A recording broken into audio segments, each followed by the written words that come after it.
everyone, and welcome to this week's live stream. My name is Bacon Bears. If you're new here, we do long form commentary. We talk about true crime. We talk about internet accountability scams, all sorts of stuff. We just like to sit around and have conversations over here. So if you're not subscribed, make sure that you subscribe. Also, we have channel members and a Discord. If you want to go deeper with us, that's cool too. Today, we're going to be talking about, we're going to be reacting really to the Gypsy Rose Blanchard interview on the Vial Files. And I am currently editing my video that I was making about this subject. And, I had come across some things that I'm using from this podcast, and I wanted to watch it in its entirety, and I want to watch it with you guys. Thank you. I love her. She's not as short as I wanted to go. It's giving me very much 1990s Ashley Judd, which I'm not mad at because Ashley Judd is a fucking banger, but it is, I wanted it a little shorter, and I was like, I'm going to go back and I'm going to get it cut. And then I was like, you know what? We're just going to leave it and we're going to try it out. But I love it. She's cute. I love it. I cut off like 10 inches. Anyways, so what we're going to do is we're going to watch the Vial Files today. It's about an hour and 48 minutes long, which means it's going to be like 3 hours long because we're going to, go through it. I hope you guys are doing well. I hope you guys are having fun or, doing whatever you're doing. If you have not caught my video for this week, I uploaded a video of about the new documentary called Evil Influencer, which is about Jodi Hildebrandt. It's about Ruby Franke and Kevin Franke and that whole thing. They just kind of regurgitate all of the same information. That's not new. I had put some of the things in the video that they had left out, and I give you my opinion on that. So if you're interested, that is uploaded on my channel. This week, we're going to be talking about, tomorrow, I'm going to upload a video about Jeffree Star. Jeffree Star made some nasty, racist comments in a TikTok live stream, and everybody is up in arms, which I don't understand why, because he has shown that he has been pretty much a nasty human being since the beginning. If you go back and you watch his, if you've watched his presence, right, since he's been online, you'll see my light is freaking out right now. So if you see it getting lighter and darker, sorry.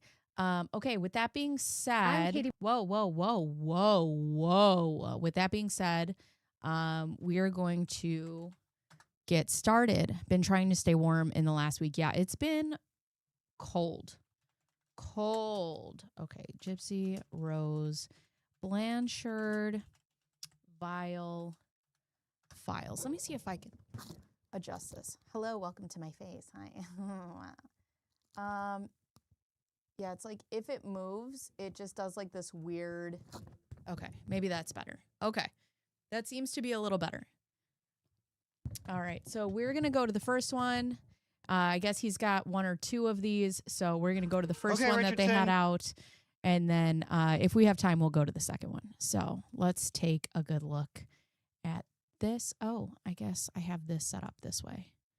The holidays are done. We thought so too, but then Verizon just gave us their best deal. 4 new iPhone 17s, all on them. Get 4 iPhone 17s on us, no trade-in needed. And I suppose I could just make $25 all right. a line. Love that spirit, folks.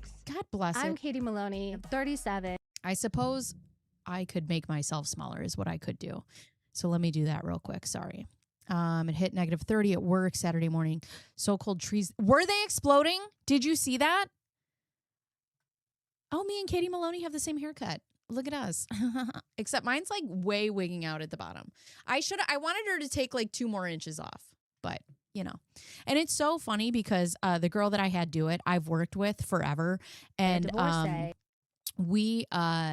I was like, I need you to cut all my hair off. And she was like, okay. And then when I got to it, she's like, God bless it. Katie Maloney, 37, a divorce.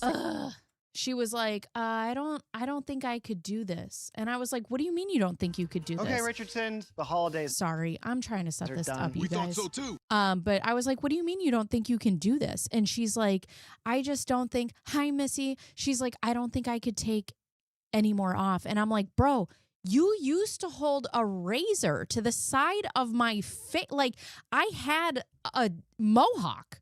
What are you talking? She's like, I can't. I can't do it. I'm like, so then I told her, I'm like, all right, that's fine. Like, I'm just going to cut it myself. And she's like, if you cut it off, I won't fix it. And I'm like, bruh. Anyways, all right, let me get this all settled. I'm sorry this isn't, I've been running a little bit behind today. I've been doing a lot of work at home. It is tax season, so I've been dealing with that. We were late this morning. My sleep schedule has been off, blah, blah, blah, blah, blah. Anyways, okay. But then Verizon just gave Here us we their go. best deal. 4 new iPhone 17s. Skip ad. A divorcee, and I'm out here falling. mess space for All might right. be why we start. If you're about dating, is I don't know this? about that, Whoa, but whoa, whoa. this podcast is for everyone, every phase. We're going to be sharing cautionary tales, giving advice from our own. Okay, so that's a preview, I guess. You're crazy.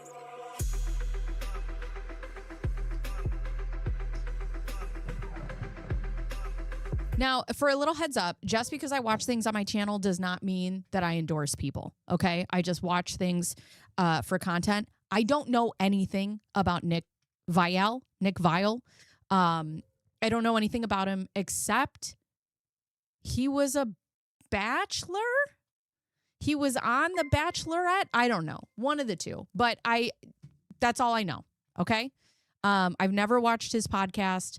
I've seen clips of this particular podcast about Gypsy Rose Blanchard, which is what we're going to be going today. But other than that, that's it.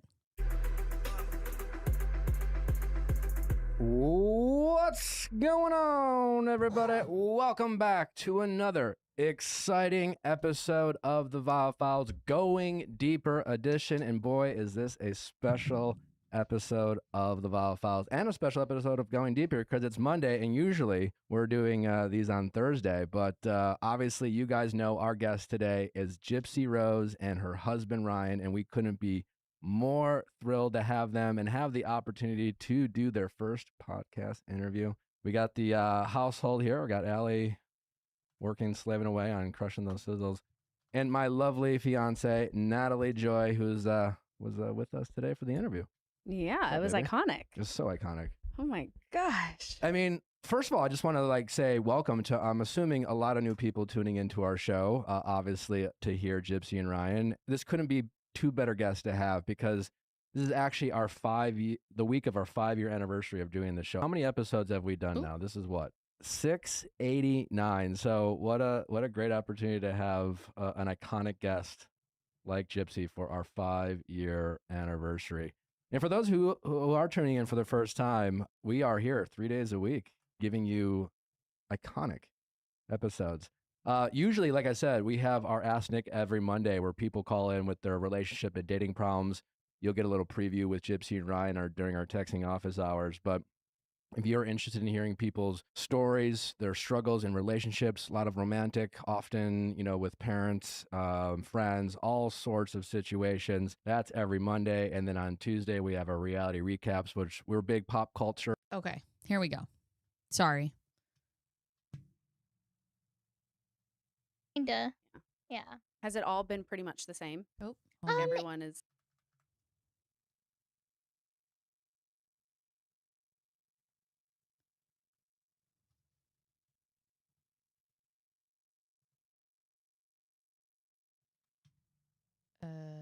all right, there we go. You nervous at all? No, I think I've been through so many interviews right Does now. it feel like second nature now at this It point? kinda. Yeah. Has it all been pretty much the same? Like everyone is. It's Good Morning America was actually the hardest. Yeah, there was a lot of difficult questions in that, and we just came from The View, and I was like, oh my god, I hope these ladies are not mean to me. They were all very, very nice. How can anyone be mean to you? I don't know. I mean, I had did some international interviews last night, and one of the questions was like, how do you feel now that you're getting all this attention? But you're a murderer. Oh my God. So like she just flat out said it. It was a lady from the UK, and I'm kind of like, okay. Oh. And everybody in the room just like jumped up and was like ready to like, am I, Fight. fight or am I okay? Yeah. They were freaking out for me, and I'm like, no, guys, I got this. Like it's something that I'm gonna have to address. Yeah. Because it's always in my comments. Like, why are we glorifying a murderer and this and that and the other? And I don't want to have to remind people every single time that I'm not the one that committed the act of the kill. Okay. Wow. She comes in hot with this. Okay. So I have some differing takes. You know, we need to remember that it was Gypsy Rose's idea to kill her mother. Okay. It was her idea. She initiated the plan. And up until the act of stabbing, she executed that plan. She bought Nicholas Godejohn, who was her boyfriend at the time.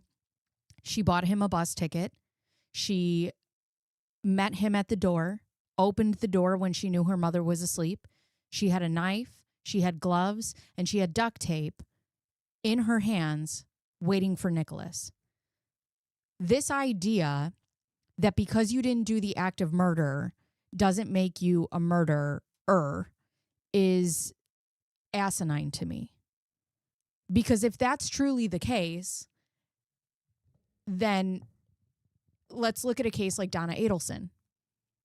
Is Donna Adelson not a murderer because she took out a hit on her son-in-law? Is Charles Manson not a murderer because he never actually touched those people with his hands? I mean, when you look at that logic, and again, I'm sure Nick isn't going to say anything, but if I were to sit down with Gypsy, I would say, okay, you want to separate yourself from this, right? And you claim that you're not a murderer and that you don't identify that way. Were you or were you not the one who solicited the act of murder for your mother? And the answer is yes. So when you look at it that way, does that not then make you a murderer? If I solicit the act of murder for anybody that I don't want to be here, and I pay them or I ask them or I use sex or I use whatever it is to get that other person to do the act of murder, does that not make me as culpable as the other person? And to come out of the gate and be like, I'm not the one who did it.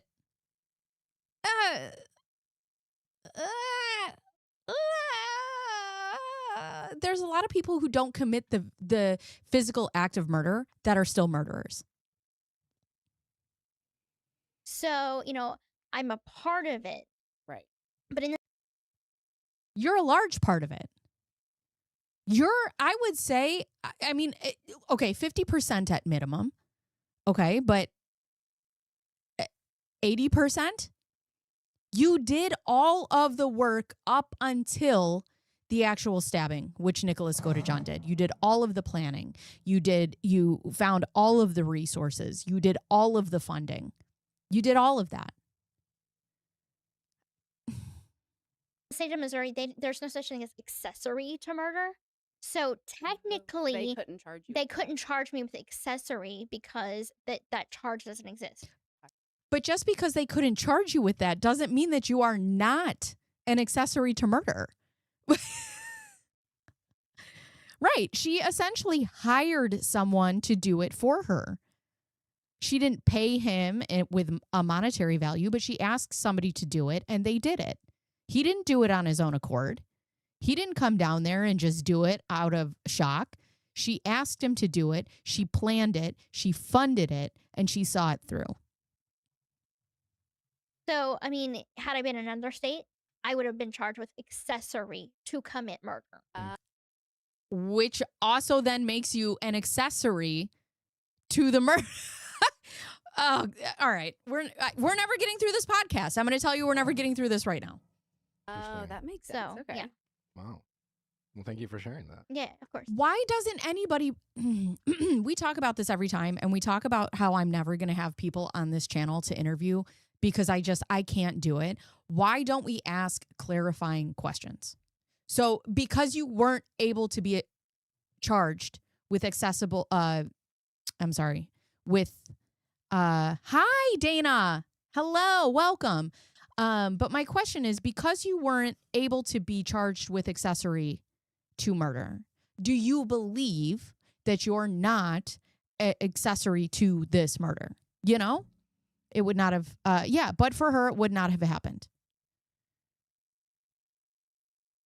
Right. Without her, it does not happen. It doesn't happen. You ready? And hold on a second. Before I get onto this too, Nicholas Godejohn is not innocent. Do I think that somewhere down the pipeline of his life, Nicholas would have hurt somebody? Sure. I think that Nicholas had very dark fantasies. I think that he had a tendency for, very dark things. He says that himself. I believe that. Do I think Nicholas Godejohn is where he should be in prison? I don't. I think that Nicholas Godejohn should be in a psychiatric facility. I think that this is a whole nother story. I watched the Carmen family murders, and Nathan Carmen is autistic, and the way that they handled that whole thing blew my fucking mind. I hated it. But with that being said, this particular case does not happen without Gypsy Rose. Nicholas does not just come in and take out her mom without her pushing for that, without her asking for that. I'm ready. Gypsy, welcome to the Vial Files. Thank you for having me. We always start our conversations with kind of a heavy question, but fun, so I don't want to startle you. Okay. But Gypsy, how is your heart? How is my heart? Yeah. My heart is very full. Great. Yeah. I love that. Yeah. Well, I just want to start by saying congratulations on being out. Thank We're you. so excited to be with you. Thank you. Such an incredible opportunity for us. Mhm. But truly, like, what has this been like for you since being released from prison? It's been a little bit of a whirlwind for me. It's been 8.5 years since I actually seen the outside walls. So coming out, I think everyone was just so sweet, and seeing my family for the first time in a setting that we could be comfortable in, that is what fills my heart with such happiness. That's awesome. So I'm just trying to adjust, take it day by day, not get overwhelmed. Leading up to you being released, what were those days like? Were you nervous, excited? Oh yeah. What was it? Well, it's funny because about a month before, I had not started feeling like it was real. Mhm. And then the day of that, it was like the day of being released, or the 24 hours leading up to it was when I really started to feel like, oh my God, there is a knot in my stomach right now. I am getting out tomorrow. There is also, too, it's not lost on me that Gypsy Rose was a victim. Okay. When I was doing my research for my particular video and I was looking back on all of these pictures, there's a lot of people who are like, she's the devil, she's in on the grift, blah, blah, blah. That can be true. But also, a lot of these pictures are when she was between the ages of 4 and 10. And I can't imagine what it's like going from that life to prison to coming out and just the world just lifting you up onto this pet. I mean, it has to be wild. I'm a regular person in the wild trying to make social media a career.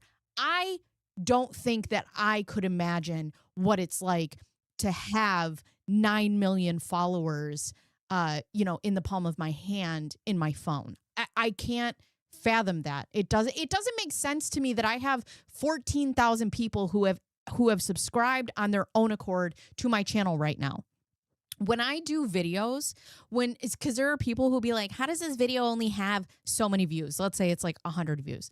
I imagine each view as a person, because that's what it is. It's a person. 100 people in my house would be wildly overwhelming. So I look at it from my point of view. I cannot imagine what it would be like to have 9 million TikTok followers or 9 million followers in general. And then all of a sudden you're just like this superstar. And then she comes out of prison to that. TikTok didn't even exist. It didn't even exist. So that had to be the wildest ride. And then for her to get out of prison and like she's saying, having this knot in her stomach, I can't imagine. She's going to live in a world alone for the first time. And the only thing I can equate it to is right after you have a baby and they send you home and they're like, all right, we'll see you later. And you're like, you're just going to let me go with this baby? Like, it's the scariest. It's the scariest thing. It's got to be. That's got to be such a wild ride. And I felt like, okay, this is actually really happening because I've been prepping for it for so long. I actually got my notification that I was getting paroled 2 years. Really, you think so? That they're bought? Because I felt like they were getting her TikTok followers up before she even ever got out of prison. How do you buy followers? Like, where does one go to do that?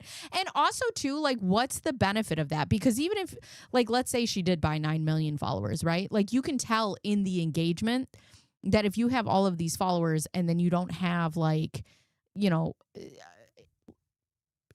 engagement, right? Couldn't you tell? Can't people tell? I don't know. How does one buy followers? Before my release date. Oh, wow. So I had 2 years to To, like, prepare sit on it. to Yeah. sit on it Wow. before it actually happened. Was there any part of you that is excited as I'm sure you were to be released? Mhm. You know, you spent 8.5 years there. Something I was so kind of. Hi, Alexia. We're just starting this podcast. Hi, Jerry. They're bought. She bought 100 new on her new account too. Oh, you could tell. Interesting. See, I never followed her and I never really looked at like her engagement or anything like that. So I don't know. I do know that she has another account. When I went to do my research and I went to take a screenshot of her account, I've noticed that her original account with the 9 million followers is it deactivated or like there's no content on there. Eljikad, you better be sorry. We're very upset. We're very upset. I'm just kidding. We are not upset. But I went to go look at her account and there was nothing on there. There were no videos. You could see like that it had 9.1 million followers and it changed to the Gypsy Road podcast. Pause. Gypsy Rose podcast, but there were no videos. So I don't know what happened. Captivated by watching your documentary was you referencing that despite being in prison, it was your almost first taste of freedom. You know, really the ability was. to make friends, to do things for the first time. Was there any part of you that almost had any reluctancy to, you know, leave that space and the friends, as crazy as it might sound, being in prison? Was there any nerves? Okay, Oh, sorry for the ads, friends. Sorry for the ads. 4 new iPhone 17s, all on. Of course. I mean, I had built a life for myself. I call prison a world within a world because even though it's people have this misconception that prison is the same thing as a jail, and it's not. Actually, a jail is confined. It has cells. There's toilets in the. Okay, I heard something about this, that her friend got arrested for drugs, and then a car had, I don't know the full story, but I know that her friend was using the account of some sort. Was it like a manager or something? Now she wants to use it for a podcast she plans to start. Interesting. Okay. Room. But prison, you actually have a key to your room. Yeah, they keep it as much homey, I guess you could say, quote unquote homey, for inmates as possible. They have jobs in prison. They have activities. Actually, we even had a Super Bowl party last year. So I mean, prison is a world in itself. And so it was hard leaving my friends behind. Bro, she makes prison sound fun. The fuck? Like that's like, why? Yeah, I wouldn't want to leave prison either. Because I have some friends that have some very lengthy sentences. So the you last. Want to give a shout out to any of them? Yeah, to Amelia Bird. Okay. You know, she actually has a very similar case to mine. And her case was, you know, featured on podcasts as well. So, you know, I was very close with her because we had a lot in common. I say we both have mommy issues. So Could lean on each other. yeah, exactly. I want to start with some light ones first before we really get into stuff. Yeah, but yeah. when you left prison, I think the internet first lost their mind. You had your Dr. Pepper ready to go. Your 24 pack. And I A gotta bag say, of Snickers. Nally and I were a couple of soda fans ourselves. My two favorite sodas, Coca-Cola, Dr. Pepper. She's a Diet Coke girl. Oh. I'm dying to know. I like Dr. Pepper. That's your drink. That's my go-to. Dr. Okay. Pepper is my go-to, and it's actually my husband's go-to as well. Okay. So I'm telling you, match made in heaven. I love that. Now, if Coca-Cola ever approached you and said, Gypsy, we want you to be the spokesperson of Coca-Cola. I'd have to turn them down because okay. I have to That's turn them loyalty down. right there. She is loyal. Have you ever tried to mix Coca-Cola and Dr. Pepper together? That sounds terrible. Gypsy, I'm All right, telling you, I don't try care it. about this. Did you? She thinks I'm crazy. Did you see the Barbie movie? What has been your best first since being freed? My best first. Oh my God. There's been so many, but cooking with my husband in the kitchen. Okay. I didn't know how to cook before. I still don't know how to cook now. But he's Shawnee. a great cook. So, we were cooking in the kitchen, and it was just a moment that we can, spend together and just have some normalcy in our life right now. No, cooking is all about preparation.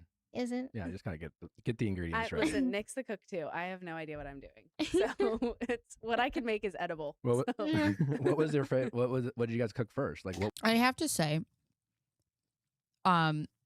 choosing to sit this way in a skirt and not pants. Listen, I'm very masculine in like the way that I do things, in the way that I like sit or stand or whatever. My husband makes fun of me all the time. He's like, "Oh, you're man spreading," and I'm just like, just cocked back. I don't know. It's just who I am. But I know that about myself. Yeah, I noticed that too. Her sitting like that. She did not go to a Texas prison. I remember people arguing against AC as a luxury in this state and groaning that prisoners should not get blankets because they're supposed to be punished. I mean, they shouldn't be having fucking Super Bowl parties. Like, I don't know. I have my thoughts about prisons and how prisoners should be treated. And yeah, I don't think that's it. I don't think that's it at all. Like, relatively enjoying your time in prison, especially for murder, yeah, I don't like it. I don't like it. I got to be honest with you. Was the first meal you made together? Okay, so it was sauteed chicken and corn and a pasta dish, like the Knorr pasta sides. Okay. And the funniest thing is, here he is telling me, like, pour the milk. It's a half a cup of milk. I pour a cup and a half of milk. And he's like, no, pour it back in the jug. And I'm like, oh, this is horrible. I'm sorry. I don't know how to cook. I mean, it's like, again, like cooking it's about being, in a way, especially when you're doing it with it's a way of being connected and doing things together. Is. Me about your story is just the fact that for much of your life, you haven't been able to Sorry, I'm fast forwarding. Some of this stuff I just don't give a shit about. So make choices for yourself. Mm-hmm. When you were going through the abuse from your mother. Okay, Richardson, the holiday. See, and this is where you and I might disagree, LJ God, because LJ God said, yeah, prisoners are humans, teach them to be better and don't torture them. No Super Bowl parties.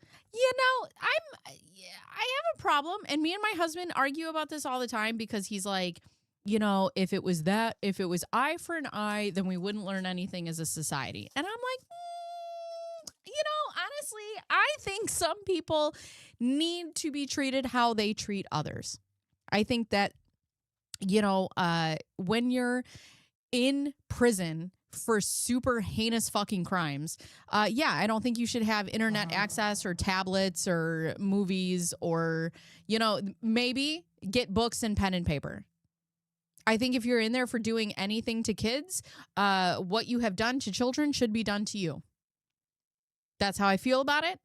I won't be negotiating. Thank you. What are we watching? We're watching the podcast.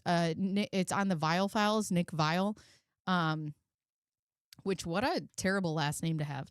And we are watching Gypsy Rose Blanchard talk about cooking pasta, I guess.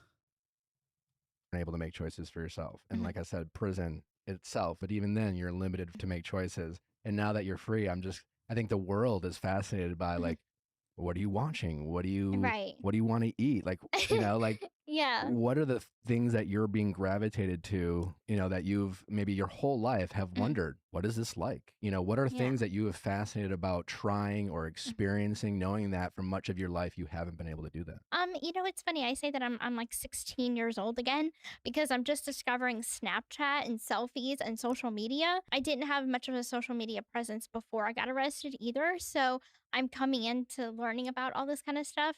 And the first TV Thank you, show John. I watched was Obi-Wan Kenobi because I'm a huge Star Wars fan. Are you? So, yeah, it came out last year, so I was like, oh my God, I'm dying to see That this. was a good series. So it was like the first thing I watched. Okay. I'm definitely trying different foods. I'm getting acclimated to freedom. The first like 48 hours, I felt like I just wanted to do everything all at once. And I have to really pace myself. Did you sleep much that first night I out? didn't. You I didn't? didn't. I actually got released at like 3:30 in the morning. They released me a little bit different than other inmates. Usually other inmates get out at around 8 a.m. And they were very concerned about my safety because there was also a lot of media around That's pretty the prison heinous. at that time. I so- approve. Who picked you up? My husband. Yeah, he picked me up and then we drove to a hotel that we got locally. So just in case that was the way they released me, he could be there to pick me up at a short time, a short notice. And then we spent the night, we had our The first reason that we're watching this, Only Me, is because I am currently editing a video about her and I came across some things in this podcast. And then I was like, you know what? I want to watch it in its entirety with my friends. So that's why we're doing this right now. So welcome. intimate moments as husband and wife, got Yeah. to consummate our marriage, which was There great. we go. And clearly it seemed to live up to expectations. It did. Okay, good.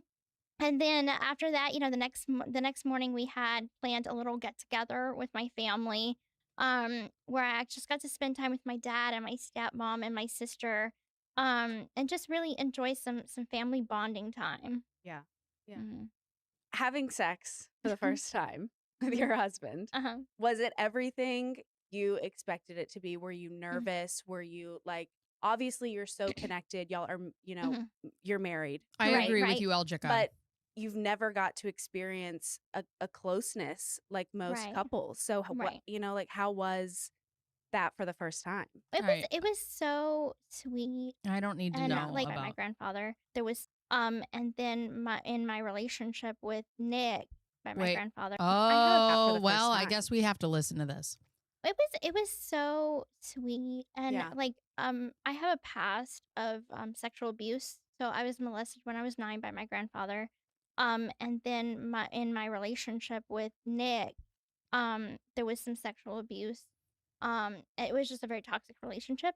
So coming from a place where I never had a sex life, I never felt safe. It was like being used and abused. One person after another. So with Ryan, he didn't say, "Oh, we have to have sex the first night." It was like, if you want Yeah. to, let it happen naturally. Because I was like trying to plan it. It is hard to differentiate between what's a lie and what's the truth. And I have to say, I've consumed a lot of videos because I was doing the research for my own video. And there's a lot of differing stories. A lot. Jess J, hi, welcome. Welcome in. Happy to have you. Everything, and Right. I was so nervous. I'm like, what happens if he doesn't like the way I look, or I'm nervous Of course, about it's just being natural. naked too, because Yeah. I have scars on my body, and so in prison it's not like he got to see me before he married me. So they say you gotta drink the milk before you buy the cow. yeah. And that didn't happen for us. So I was extremely nervous. But then within 10 minutes, I was like, okay, this is happening, and I comfortable. felt totally comfortable and totally safe. That's awesome. I can relate to you. I don't agree with that, Alexia. I don't. I think that her mom. I think her mom was abusive. I think that. Listen, I think that when you're raised in an environment, you know how to then play the game, whatever that game is. I know poor Pike missed again. And when you look at it's hard for me personally, right? Like it's hard to not keep in the back of my brain that on some of these pictures and some of these videos that we see, she is young. We're talking about 5, 6. And I think two things can be true, right? I think she could have been a victim and been abused. And I think she could also be a manipulative, lying piece of shit. If you guys, Shawnee in my chat had said, and which is pretty much the thesis around my whole video that I have coming up, but Shawnee had said, just because you are abused doesn't automatically like inherently make you a good person. And I think that's something that we struggle with as, you know, a society. Like you have to be one or the other. Do I think that she's lying about a lot? Yeah, I mean, she's shown it. There have been contradictions. You can look at all the videos of she says one thing and she says another thing. Do I think that there are some truths in there? Sure. You know, but the thing is too, it's hard to believe anything when you find one lie, right? And then you find 2 lies, and then you find 3 lies. It's hard to differentiate. I see, Jerry, I don't agree with that, because how is she the abuser at 4 or 5 years old?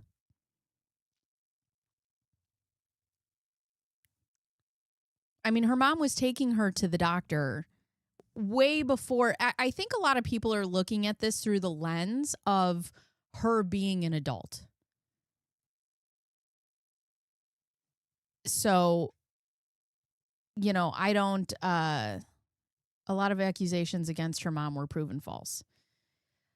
Yeah. I don't know. In my belief, I think that Gypsy was raised in an environment to become who she is or was or whatever. Do I think that she got away with murder? Yeah, I do. Right. There's a video of her falling to the ground. Now, if you look at that, though, there's a video of her falling to the ground at the age of 5. There's a video of her, or there's a story of her that, you know, she wanted to go on the trampoline with the kids, but then with her mom, when her mom came back, she just couldn't be on the trampoline. And a 4-year-old or 5-year-old child does not have the wherewithal to, in my opinion, to be that manipulative.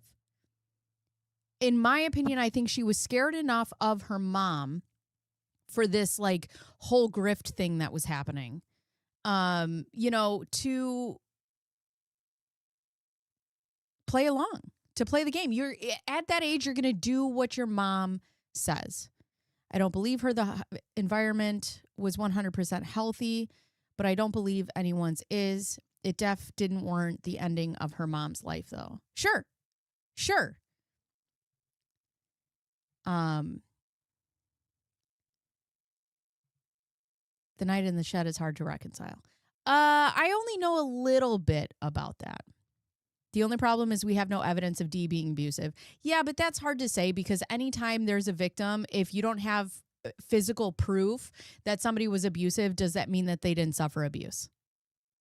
You know, I mean, that's you could say that about any situation.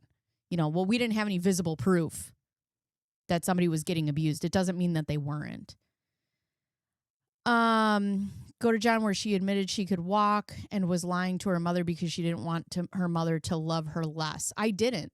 But I mean, just in that statement, you also have to understand like how much of a mind fuck this has to be.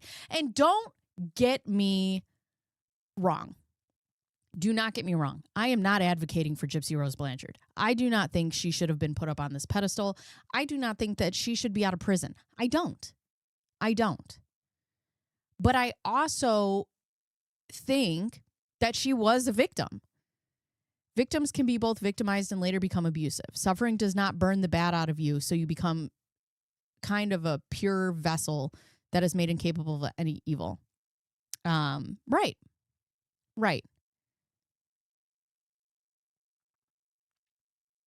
You think she was spoiled beyond belief? She had her teeth removed. Like I mean, I think a lot of us are going to have to agree to disagree on this one. I really do. I think that two things are true. I think she was a victim who brutally murdered her mom. I do. Microdeletion and these issues persisted throughout her childhood. Yeah, she's been not feeling that's why she dropped. The Shed story was debunked by Gypsy's own Facebook posts. Open and locked her. It would have been mute. Apparently, Dee Dee did this whole con so she could get cell-gifted feeding tubes, etc. You know, the interesting thing is, as much, and we're all having a conversation here, right? And it seems that we're all disagreeing, or at least some of us are disagreeing, which I like. I embrace it. I enjoy it. I like it. But it's interesting. Okay, so when I was doing the research, hi Trash Queen, we're talking about Gypsy Rose Blanchard. When I was doing my research, I was talking to people about this case, and I'm like, what do you think about this case? And it's so polarizing. It's so polarizing.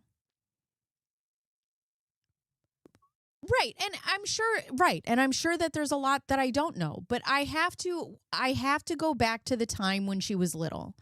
So you're telling me that you believe that at a very young age, we're talking 2, 3, 4, 5 years old, that she was that much of a manipulative mastermind, that she is the one who did this whole grift, and none of this had to do none of this had to do with Dee Dee. Yeah, man, I got to tell you, I watch a lot of people that have echo chambers. It bothers me a lot.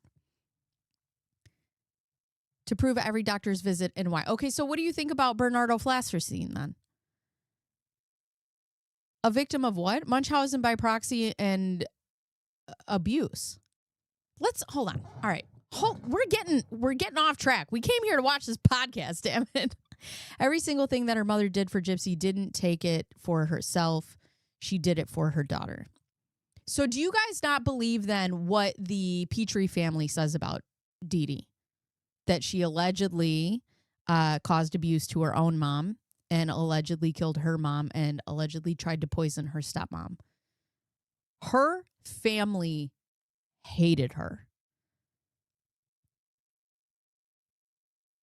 When you get a full comprehensive picture of what really happened, it'll be the wildest thing you ever hear. And that's fine. That's fine. I'm not above learning new facts, but I have to ask, you are telling me that a 5-year-old can be that manipulative to have that much understanding of what's going on, that she could run all of this and Dee Dee was the actual victim? Reflect parents' narrative, not Dee Dee especially. Oh my God. There's so many. Okay, Gypsy, I agree with you. When she said, we talked about this earlier, when she said that, she doesn't identify as a murderer, then we can apply that logic to anybody who's never actually committed the murder. And Charles Manson would be one of them. She is diabolical. Now, I think she is. I think she learned how to be that way. There's no much. Okay, hold on. We are going to. All right, now see you guys. Oh, why do I have that here? You guys are gonna get me now. Here, hold on, because now I want to go down this rabbit hole with you. But I'm happy to go down these rabbit holes, but I want legitimate information. I don't want like Reddit threads. I want factual, backed information is what I want. Okay, let me see. Let's go to Google here. How do I get to Google? There we go. Let's go to Google and let's say Dee Dee Blanchard. No MP. Munchausen by proxy. BP. Let's see. Here's People, Rolling Stone. Psychology Today. Springfield newsletter. I want to find, is there like a medical journal we have? Let's see. She was never formally diagnosed with it. But just because you're never formally diagnosed with it doesn't mean that this can't be a case of it either. When the FOIAs came out, that is proof that she was a manipulator. There's no doubt that she's a manipulator. I don't go against that at all. Her mother was not abusing her. What she was doing is seeking treatment for all the ailments that are associated with microdeletion. All right, first of all, let's see.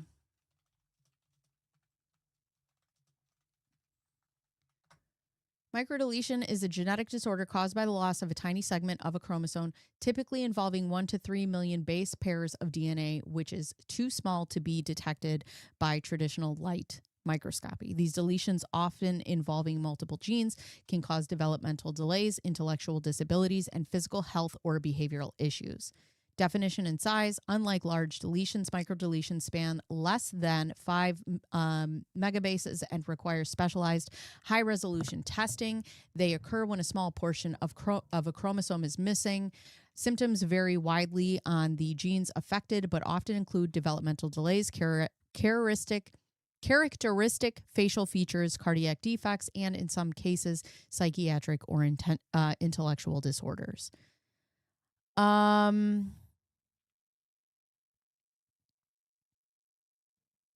All right, so then I'll put in that with Gypsy Rose.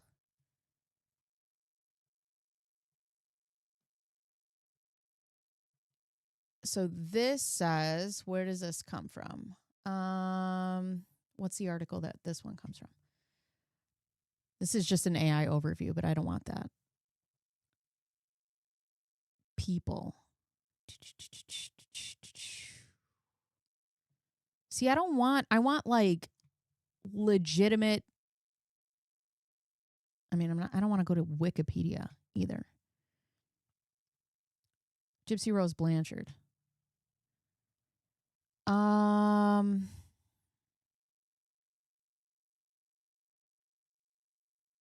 Gypsy Rose false younger birth date and threatened to inform police. Gypsy's father, Rod Blanchard, recalled that Dee Dee told him that their daughter had a chromosomal defect that explained many years of health issues. Years later, genetic testing in 2011 identified a 1q21.1 microdeletion. So they were jealous of her. Flasterstein also said that he felt Gypsy showed signs of psychopathy. Where is that? I didn't read that. I read that he didn't want to, Flasterstein.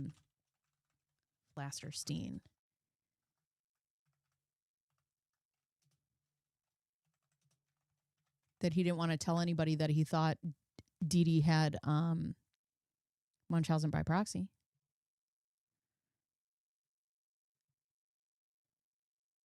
PersonalityPsychology.com. Gypsy and Maya, how pediatricians were blind to factitious disorder imposed on another, or Munchausen by proxy. Oh. FDIA, or Munchausen by proxy, continues to go widely underdiagnosed and misdiagnosed. Popularized by recent media attention, Gypsy Rose was abused by her mother, Dee Dee, for years as a victim of FDIA. As many know, this ultimately led to the murder of Dee Dee by Gypsy's boyfriend after the two planned the crime together. Gypsy, who has since been released from prison, now says it's her only hope to escape the abuse. And then they talk about somebody named Maya. I don't know how I feel about Dee Dee, but I do not think Gypsy was scared of her. But I don't think, I mean, she might be painting the picture that she's scared of her now, because that's an easier story to tell. But abuse isn't always a scary thing. Abuse can be manipulative. Abuse could be, if you do this for me, it's because you love me. What, you don't love me? You don't want me to be happy?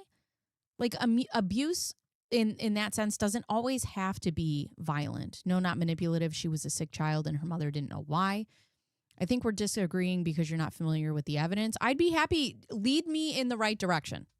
I would be happy to take a look at it. I believe her family resented her because Dee Dee received special treatment from their mom. She was actually a sickly child. No, she has a chromosome defect that caused symptoms.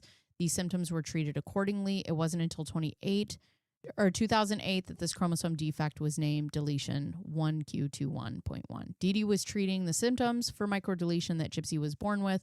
Once she was diagnosed, the treatment stopped. After the defect became a thing, doctors' visits ceased. I'm extremely worried for her child. Absolutely look at her in the cheerleading squad. Gypsy wasn't abused. I don't know. I think we're all forgetting that at some point in the story, Gypsy was a child.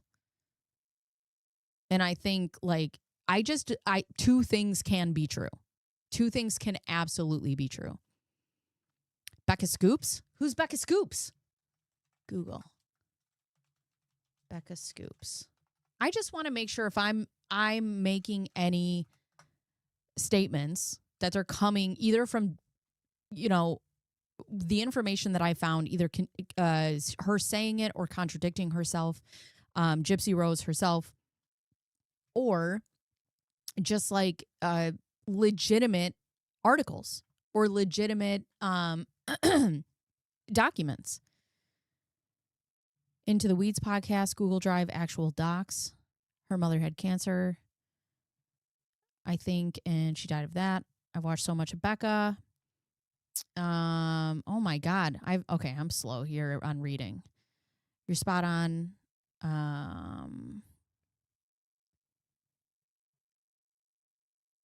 It's not about not knowing anything. I mean, the thing is we've seen. So I don't understand how you guys get past the fact that she was a child. FOIAs are available.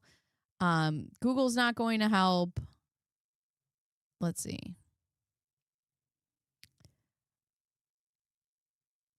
Of who being friendly? Found all kinds of evidence of them chatting it up and being friendly before the murder happened.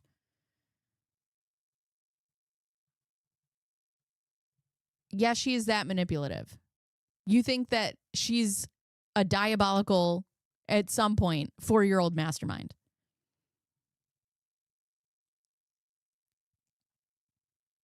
I believe Gypsy was diagnosed with it in 2011, which also, okay. The FOIAs. Okay, I'm going to look at the FOIAs. That's what we're going to go to right now. Gypsy Rose FOIAs.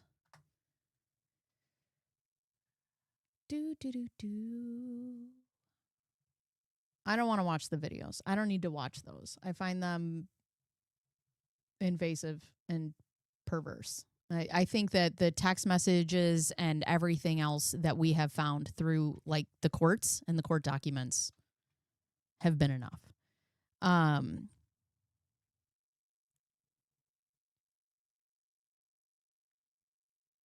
she found a person who is legally, intellectually disabled, and he's locked up. Right. Into the Weeds. Credible sources on this case. Oh, Maya is a victim of MVP. Okay. I have to run and do an exam, but I'll listen to this later. Please, please, please look into the evidence. No, absolutely. I'm going to look into it right now. I want to see the FOIAs. I want to do that right now.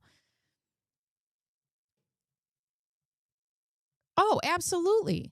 I'm not saying she's not a liar. There was never a part of me that's saying she's not a liar or she's not manipulative or she's not evil. That's what infuriates me the most about this conversation is just because I acknowledge that she was a victim at one point does not mean that I'm not acknowledging that she's also a terrible human being. And I think that's where it gets lost on people. You can read all the documents for yourself. All right, let's see. The FOIAs are illegal. I think she was a sick kid and eventually she became a part. Yes. I think there were things going on. I think Dee Dee took it too far, and I think she eventually became a part of the con. I don't disagree. Go into the weeds. Let's see. Into the weeds. Okay. Let me look at that. Into the Weeds. And then we'll look at the FOIAs here. Into the Weeds. FOIA. Gypsy was a child. It's diabolical. What is going on? Go into the drop down of their Google Drive. Clips, photos, crime scene, Facebook messages, FOIA. All right, let's go to the beginning. Nicholas Godejohn. What is this? Life without parole. Okay, we know this. All right. Let's see. Let me put this. Does this have any? I want to make sure it doesn't have any like pertinent information in here. Hold on. .com. I didn't mean to imply that you think she's not lying, just pointing it out. Yeah, no, I absolutely think she's lying. There's evidence that she lies. I don't doubt that at all. I don't doubt that she was a part of the grift towards the end before. Right. She was 24 when her mom was murdered, but this was going on for her whole life. You're saying she was a child just doesn't justify her murdering her mother. No. No, you guys are putting words into my mouth. God bless it. Okay. At one point, let me explain this, okay? Let me hold your hands when I say this. At one point, Gypsy Rose was a child going through a bunch of medical shit that was happening over and over. Do I think that at some point she could have been sick and her mom took it too far because her mom was mentally ill? Yes. Do I think that Gypsy Rose grew up in this environment and could have gone in on the grift later? Yes. Do I think that she could have gone too far by then killing her own mother? Also, yes. I think that a bunch of things can be true. I think that she could be abused and then be in on the scam. Absolutely. And that's where I struggle, is because people are like, no, she was the diabolical one the whole time. You're not going to convince me that she was a 4-year-old mastermind. I didn't say 30 surgeries. I think most people get triggered to hear her called a victim because that's what she wants people to equate her as. Well, I think the difficult conversation is that she can be both things. And that's what I have such. Is it fair to say that she learned how to manipulate in her childhood? Absolutely. Do I think she was a product of her environment? 1,000%. Yes. Do I think that she was so diabolical that Dee Dee was the victim and she was the mastermind in her early years? I don't. Okay.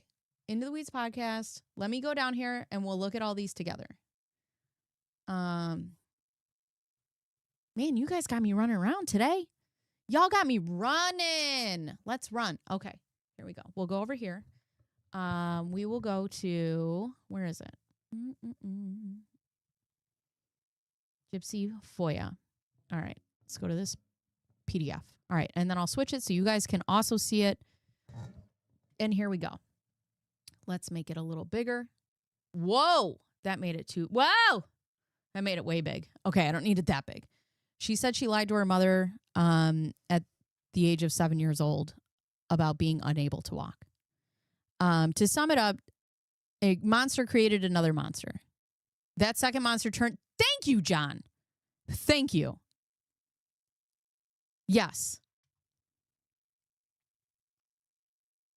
There is no evidence. And also too, like, you guys equate abuse to being like a physical thing. Like, do you guys not believe that manipulation is abuse? Is that not a thing? Like, that we believe that could happen? Somebody manipulating their child to do things that they wouldn't otherwise do unless it was for their parents? All right, let's see what we got here. All right, what is this? Burglary residential.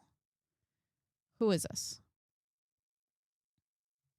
I was dispatched on the way reported by. Involved person. Claudine, deceased. Alprazolam, hydrocodone, and cash. Oh, this is after she died. Okay. Right. Yes, it is abuse. It is actual abuse.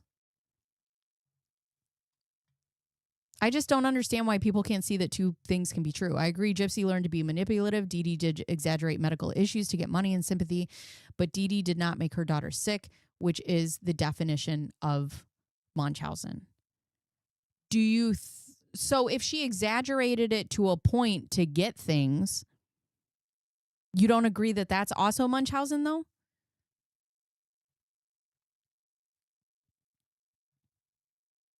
That could happen, but that's not what Gypsy says happened. Okay, hold on. I have ADHD. You guys can't do this to me. Hold on.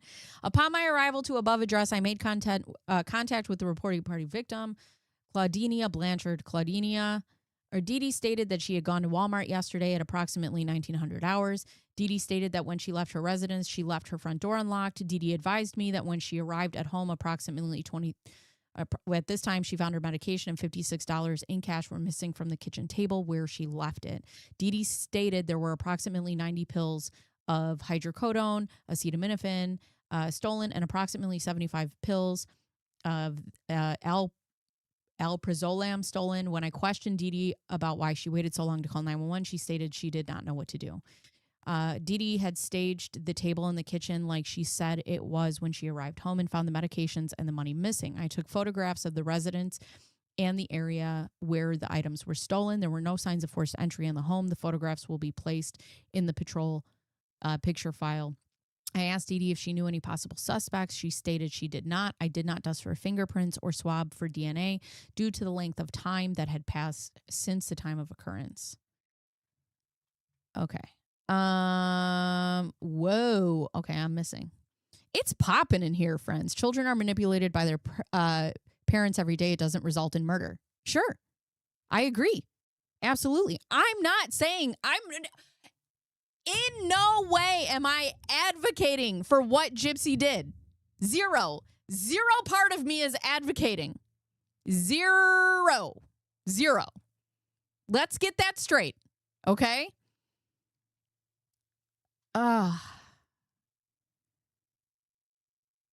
To do it for financial gain is not the part of definition of Munchausen. All right. Well, if she,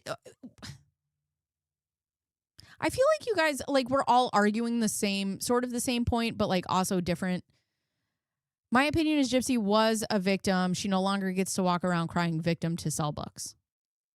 Yeah. I mean, when you murder your mother and then you go on podcasts and you lie about it, I agree. But I think the story is more nuanced than like people want it to be. Yeah, I know. You guys everybody's fired up today, man. Is it a full moon? Like, damn. We'll get there, Lewis. We'll get there. No, not that the definition of Munchausen is called malingering, totally two different psychology conditions. She's actually manipulating you with her lies. I understand how abuse works and can be emotional, physical, mental experiment and silent treatment, things held over my head, love, being conditional, etc. There's also generational trauma. Absolutely. Are not going to your other point. Hi, my friend messaged me and gave me, but I'm still here. Hi, Chad. Becca Scoops is where you want to go. The older videos. To prove ourselves correct. I agree. Gypsy lied to her mom about her inability to walk just to get her mom's. Oh, so where you guys said go to the FOIAs. I went to the FOIAs. What do you want? All right, let's go to the Gypsy Rose Blanchard one. What is this?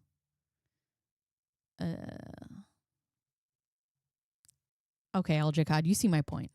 Thank you. Chad, we're all fired up over here. Okay? Everybody is. Check out. I'm at Into the Weeds. I got into the weeds, but I want to read the things with my own eyes. You guys got me all flustered. I don't know how to say words. All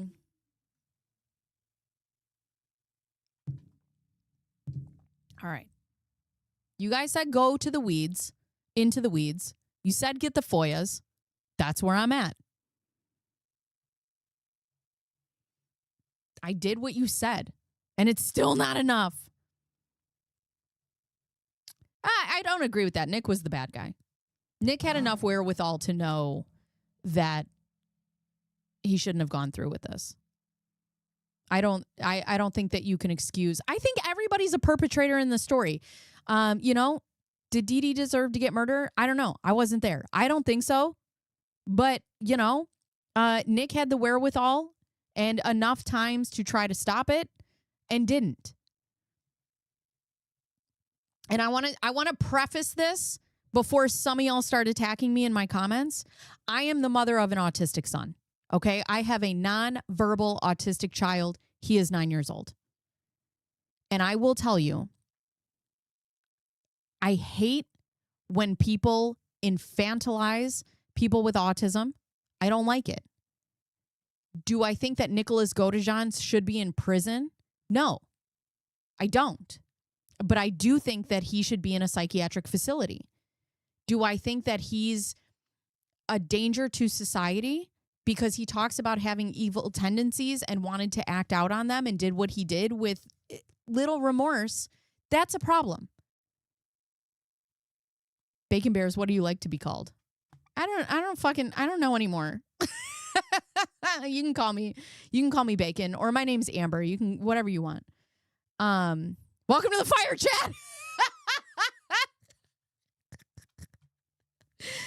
And Emma, Dee Dee's mother, died from cardiac arrest, not from starvation, as her family claims.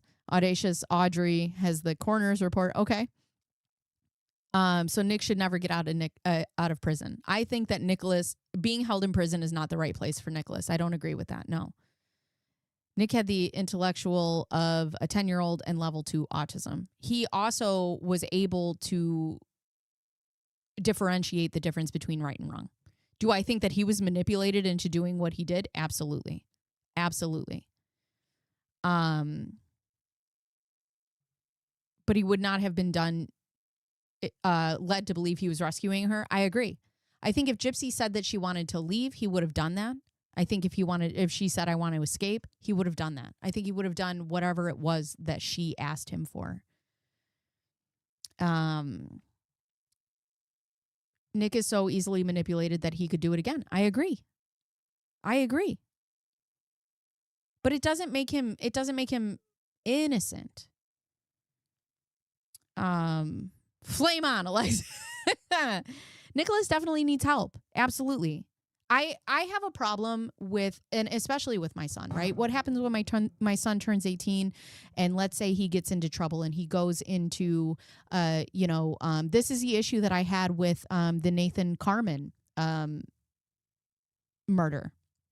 And, when these neurodivergent people go into law offices and they get interrogated and they get questioned, they are also being manipulated by police to get the answers that they want. They may not understand that they should get a lawyer. Guilty or innocent, you should have a lawyer. They do not understand. They might not understand what that meant, or like Nicholas Godejohn, in my opinion, didn't understand what that meant to not get a lawyer and to tell them everything. He thought he was being honest. That's what he does. That's what you do. He committed the act and he was being honest. And I think that he was manipulated by Gypsy. I think Gypsy knew that. I think she knew that she could do that to him. I'm not saying that she didn't. I think with the thoughts that Nicholas was having, and the person that he is not a safe individual to be out in society on his own. I agree with that. Our legal system is not set up to accommodate people who are neurodivergent. And if we want, people to go to prison and we want to treat them like humans and we want, everybody to have a right and fair trial, it's important that you know, our people who are neurodivergent have accommodations. He had no accommodations.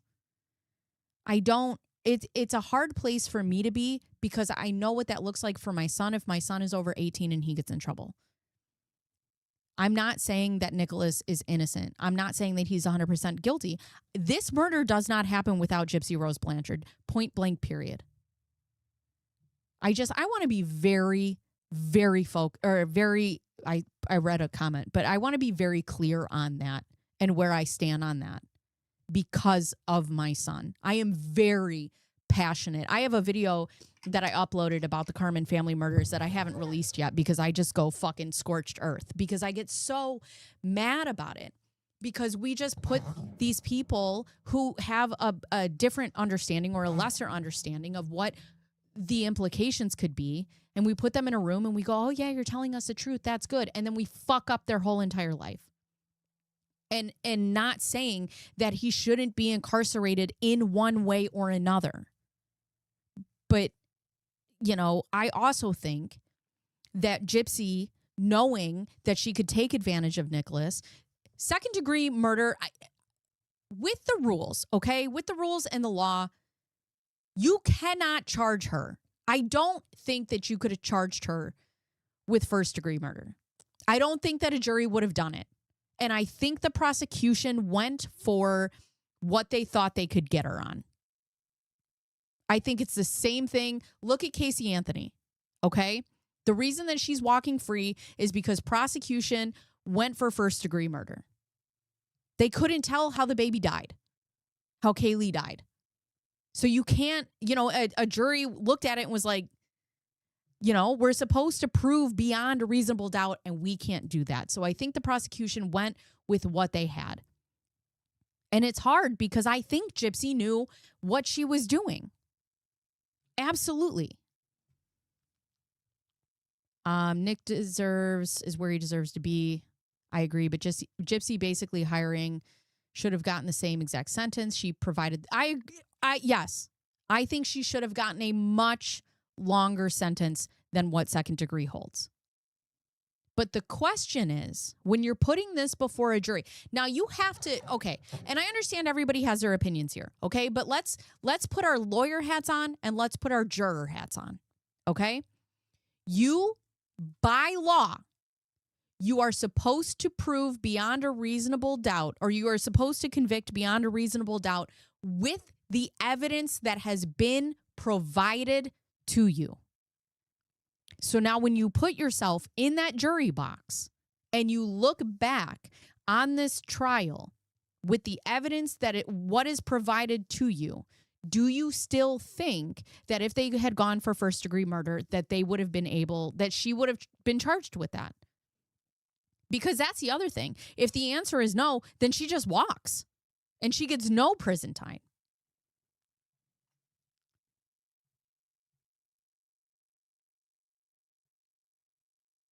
Absolutely, Alexia. I think this is absolutely true. I think that Gypsy used him 100%. I think she realized that he would have done anything for her, and she used that to her advantage. Okay, now I have to go. I am so behind on chat. I am so sorry. Definitely should not be out in the world free, but I think Gypsy is more culpable and likely participated in the act of unaliving. I agree. And I agree with that statement because of how many times her version of events changes on what she was doing in the bathroom. If she was even in the bathroom. People want to debate on that as well. You forgot my name. And my name is Bacon. Have you watched both their interrogations in full? Nick's mom and stepdad also have great interviews. Nick was railroaded. That said, he needs help and consequences. Yeah, I honestly, I don't, when you say railroaded too, I don't think that's the case. I think they sat Nick down. I think they knew that they could just kind of, you know, she was so kind to him. She was like, really? Really? Did you? Yeah. Okay. So you did that. She came on a friend level. Somebody who is on the autism spectrum may not understand that somebody being overly friendly is manipulative because they don't understand the differences between social cues. That is one of the biggest things about having autism. They don't understand those little nuances of human behavior. And what you say is fact to them. They don't understand sarcasm. They don't understand, like when she's like, oh my God, yeah. So that's what you did, huh? So that, yeah. And she realized that would work on him. And Nicholas Godejohn, his mother said, is honest to a fault. And he was doing what he thought was right. And that's great. You should do that. If you commit a murder, you should fucking admit to it. I am of the belief that whether you are guilty, innocent, in between, have a fucking lawyer. And I'm sure they asked Nicholas if he had a lawyer and if he understood what that means. I don't agree that I think that he understood what that means. It is repugnant to me that she only did 8 years. Do not disagree. I do not disagree.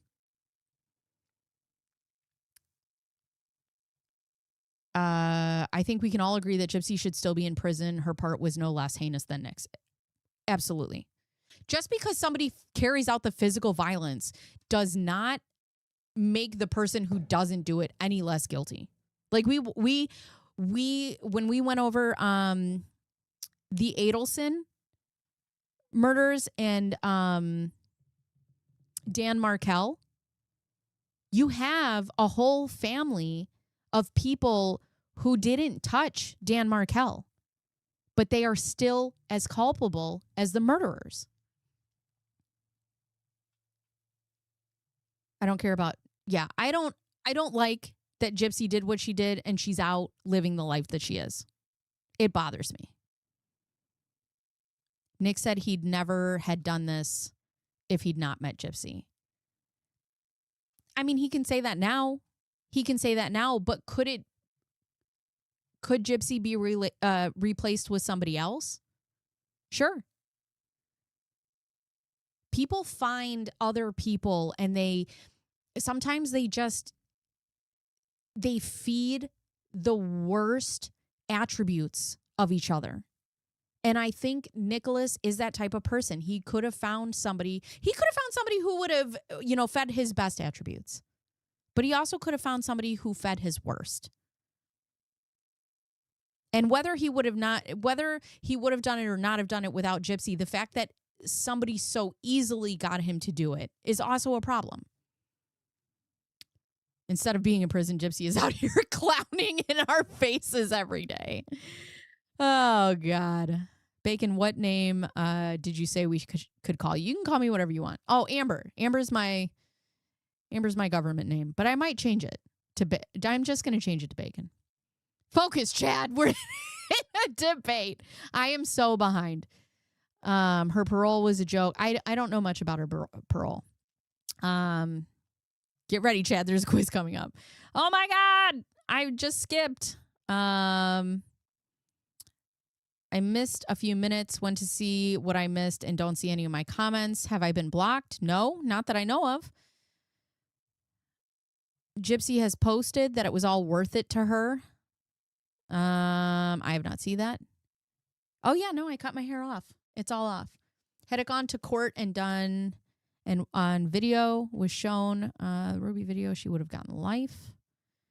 There was a lot of evidence. She just didn't have a trial. Well, and I mean, we get to plea. That's what we get to do in this country. And she was smart enough to do it, The evidence would have put her on death row. If she didn't have a plea deal and it went to trial, I think the videos would have been damning for her. Please do research. That's what we were doing right now. Her mother was stabbed 17 times. Nicholas admitted to stabbing her 4 times. Who did the other 13 stab wounds? And why were her knuckles bruised? There was no trial. She took a plea. Even her lawyer said she would face death. Let's see. She also testified she didn't think he had any issues mentally. Tell me that with a straight face after watching his video. She knew. I agree. Nick should have been given an advocate as soon as he mentioned that he had autism. 1000%. I think that we have to understand that there are people going in there. This is a whole nother topic. She murdered her mom by proxy. Yes. I believe that Gypsy was more involved than we were told to believe. I also agree. That's what I mean by railroaded. I don't think he understood his rights. And his mom said Nick will likely forever have the mindset of a 15, 16-year-old. Right. Nobody's arguing that she's not to blame. Right. Okay. I'm caught up on chat. Now we can read. Oh, my God. There are so many things happening today. Okay. Here we go. Love your hair. Thank you. Yes, I cut it all off. 10 inches. Handed, and Nick is left-handed, and four-handed stab marks indicate that they were done postmortem. So the thing is, though, too, right? We can be mad all we want. We can be mad. It burns, it chaps my asshole that Casey Anthony is out here walking every day. Just chaps me right up. My butthole just goes, hate it, hate it, hate it. But we have to look at our legal system, right? And that's the thing. When we look at cases like this, you have to go with what options were awarded to Gypsy, right, which was the plea deal, and what she could have gotten if there was a jury. I don't know. I would like to see all the facts if she got a jury. That's why when we watch court cases, especially on this channel, and we talk about them, it's hard because we have outside information. That's one of the things. If you guys don't already watch Emily D. Baker, please do so. She is such a wonderful human being, and I wish I could be like her because the way she is able to just be unbiased about information and not take in any information and watch a trial is unbelievable. But you have to, when you're going into these cases and when you're looking at them from a jury's perspective, you have to go in them without emotion. It is beyond a reasonable doubt presented with the evidence. Or with the evidence that was presented to you. And it's hard. And a lot of us want to get fired up. And a lot of us want to call it unjust. And that's great. We can do whatever we want. The American legal system sucks buttholes. Just like Casey Anthony, Gypsy. Gypsy isn't going back to prison for her mother's. She needs to reoffend or go back. Reoffend, though. I think her parole is up. All right, let's read this. You guys got me today. Oh, go! I'm going to title all my videos Gypsy Rose. Get y'all heated in the comments. And if there's anything that you guys ever want to have me look at, please send me in the way. You guys told me to go look at Into the Weeds. That's what I'm doing. A lot of us are passionate because we've been arguing this case for 2 years. Perfect. Send me in the right direction. I agree, but Casey was smart and has basically found a rock to hide under. Well, until she showed her stupid face and was like, I have a Substack. Gypsy, on the other hand, is making money off of it. Her crime, Casey was 100%. Yeah. But anyways, yeah, no, I want to listen. I'm on the internet all the time. Okay. And especially when I'm making videos, I am not above being wrong, okay? However, I am not above being wrong with the information that I have taken in as factual. Like, I don't go and find my information off of, like, Reddit threads. I want to make sure that the evidence is in front of me like this. We're looking at FOIA documents all day long. If you guys point me in the right direction, I will read it. I'm not above changing my mind. I think that's one of the best things about being human is we can fucking change our minds. Although I don't need to change my mind. I think two things can be true here. But that's that on that. I don't know that. Okay, what am I reading here? This is Gypsy. I've received a okay. I want to read something. Destroyed. Described as censored magazine. The material has been censored. Okay, I understand the department. But it's hard. You know, when I'm putting out videos, I'm just trying to do the best that I can with the information that I can find. Exactly. She wants to do TikTok dances and run scams while lecturing us about growth and healing and whatnot. You know, and that's the thing. The cheat and the thumb. You like my cheat? You like my cheat? My cheat's great. I'm glad you know what that is, iron. And that's the thing too. I gotta say, I only knew like what the story was, before I looked into this.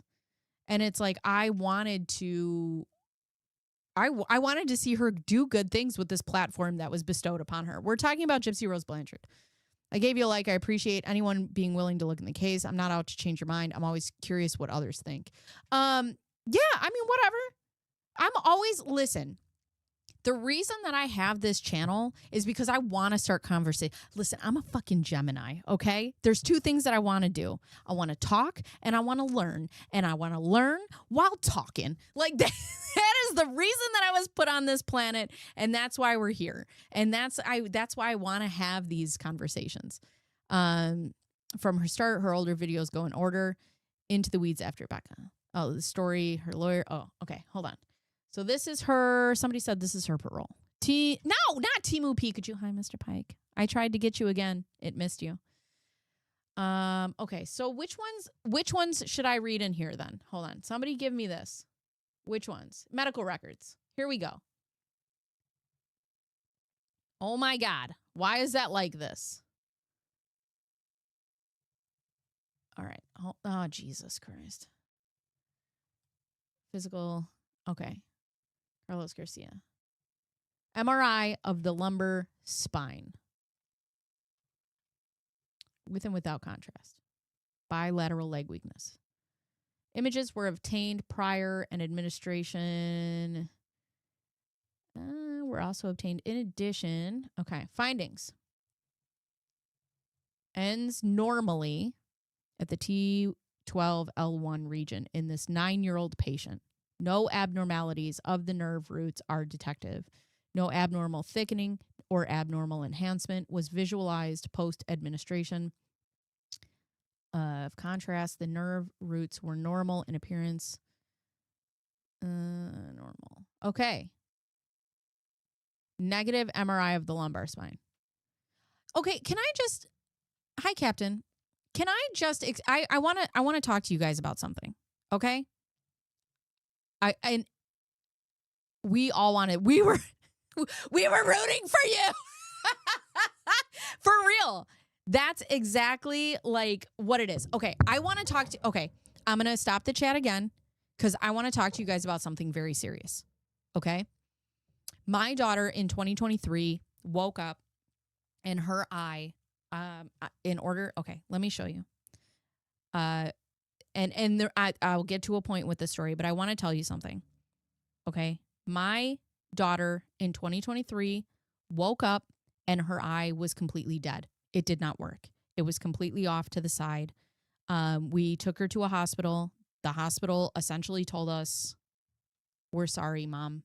And they're like, we have to send you to a children's hospital. Good luck.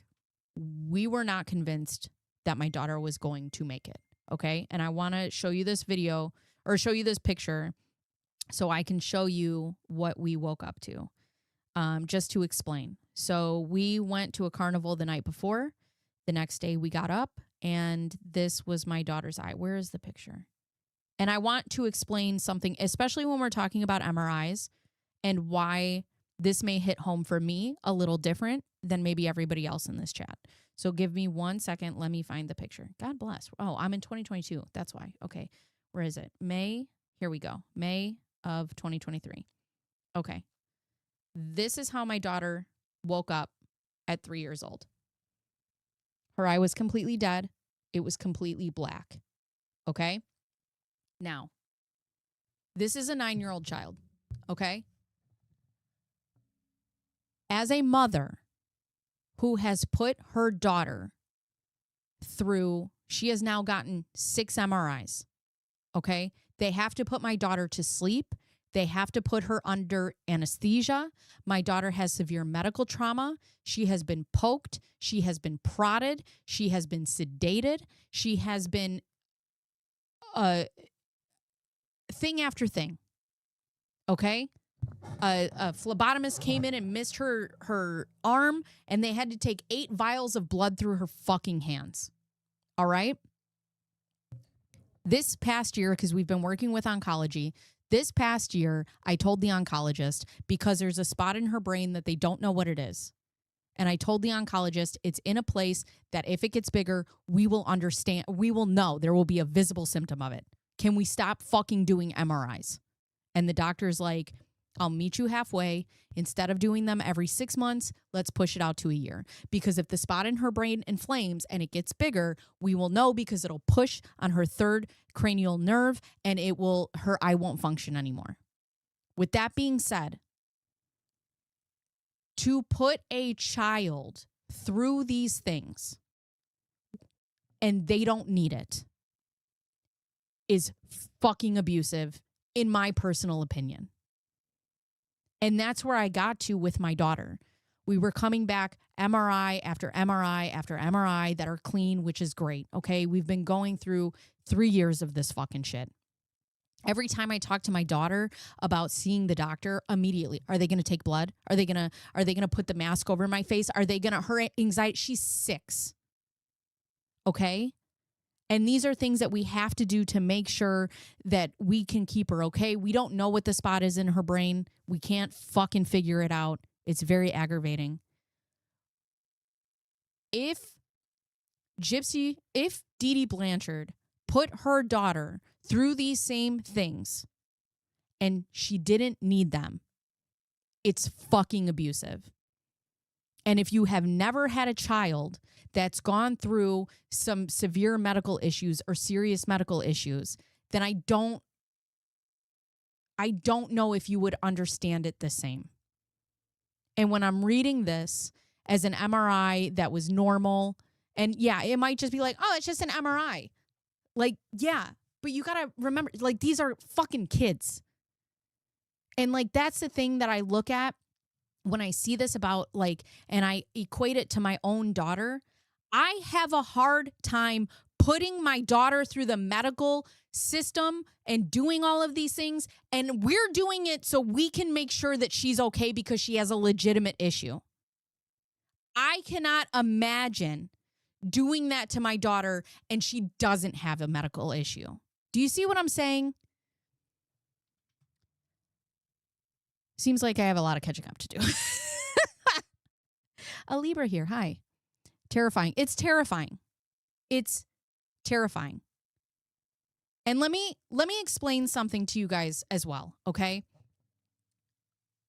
When we went through, so the first day, listen, I didn't even call 911, okay? I saw my daughter's eye. I took a picture of it and I videotaped it because I had no idea what the fuck I was looking at. And I was like, I'll be fucking damned if I get to the hospital and this shit works and nobody's going to believe me. I put her in her car seat. I drove her to the hospital. I get to the hospital. She won't move her head. She had no idea. Okay, dude, I'm about to chaperone my son's